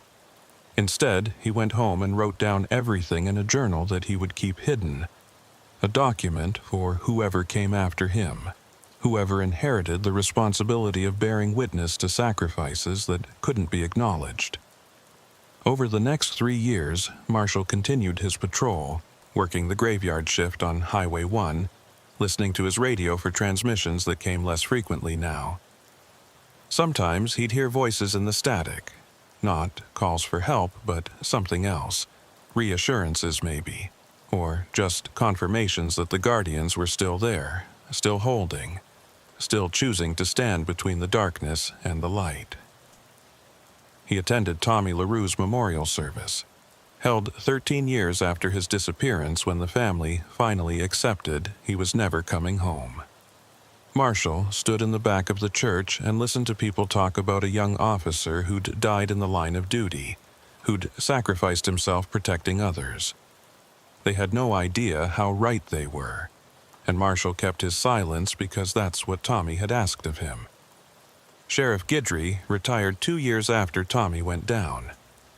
His replacement was a younger man who knew nothing about Leeville Station, who accepted the environmental hazard designation without question. Marshall tried to brief him once, tried to explain what was really out there, but saw the disbelief in his eyes and stopped. Some truths could only be understood by those who'd witnessed them firsthand. Dr. Robichaux called occasionally, always from different numbers, always brief. She was still monitoring, still documenting, still maintaining the fiction of equipment failure while secretly tracking the phenomenon. She told Marshall that the other 3 sites in Louisiana were experiencing similar patterns. Guardians weakening, seals requiring more frequent reinforcement, the entities beneath growing stronger despite all efforts at containment. "We're losing," she said during one call. "Slowly, but inevitably. Eventually, there won't be enough guardians to hold all 4 sites, and when one breaks through, they'll all follow. We might have 20 years if we're lucky, maybe only 10. And then what? And then South Louisiana becomes uninhabitable. The water will be too contaminated, the transformation too widespread. People will have to evacuate, and the entity will spread to wherever they go. We'll lose the entire Gulf Coast within a generation. There's no way to stop it? If there is, we haven't found it. All we can do is document, prepare, and hope that someone smarter than us figures out an answer before time runs out." 7 years after Tommy went down, on the anniversary of his disappearance, Marshall was on patrol when his radio crackled at 0147 hours.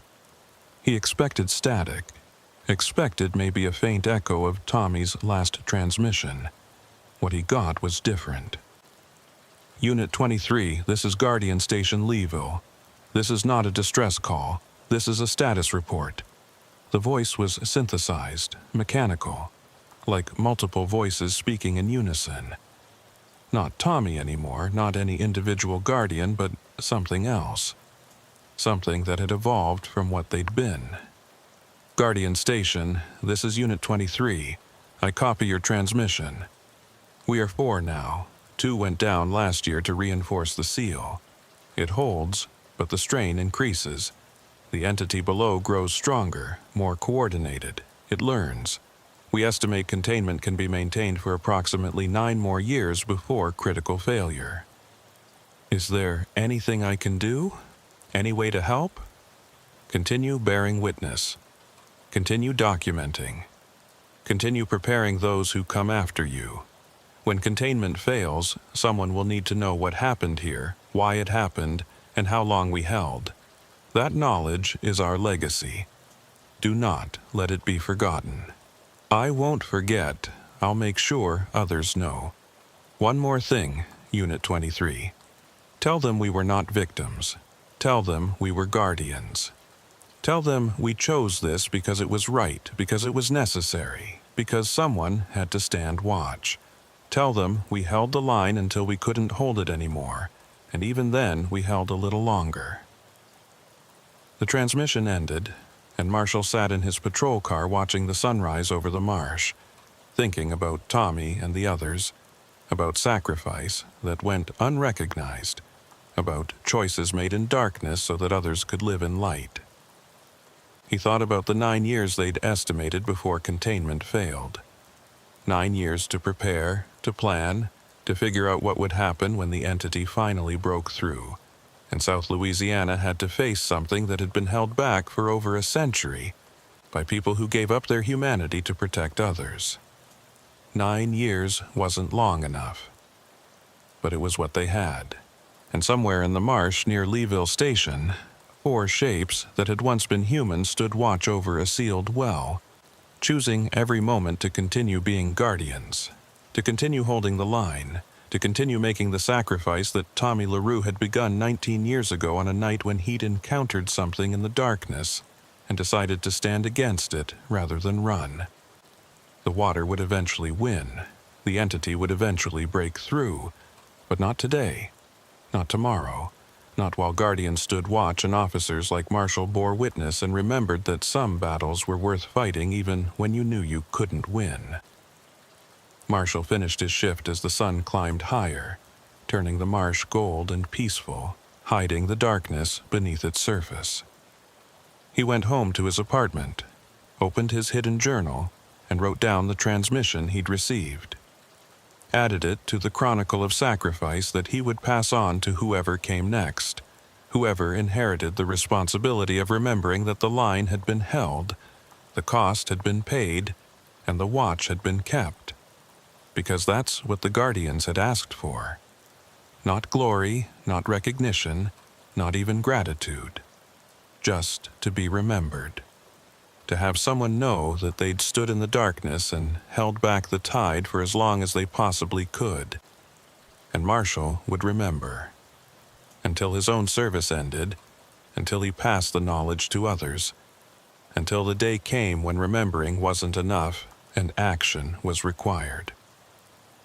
The static between stations hummed with voices that might have been radio interference, or might have been guardians calling across frequencies that human equipment could barely detect.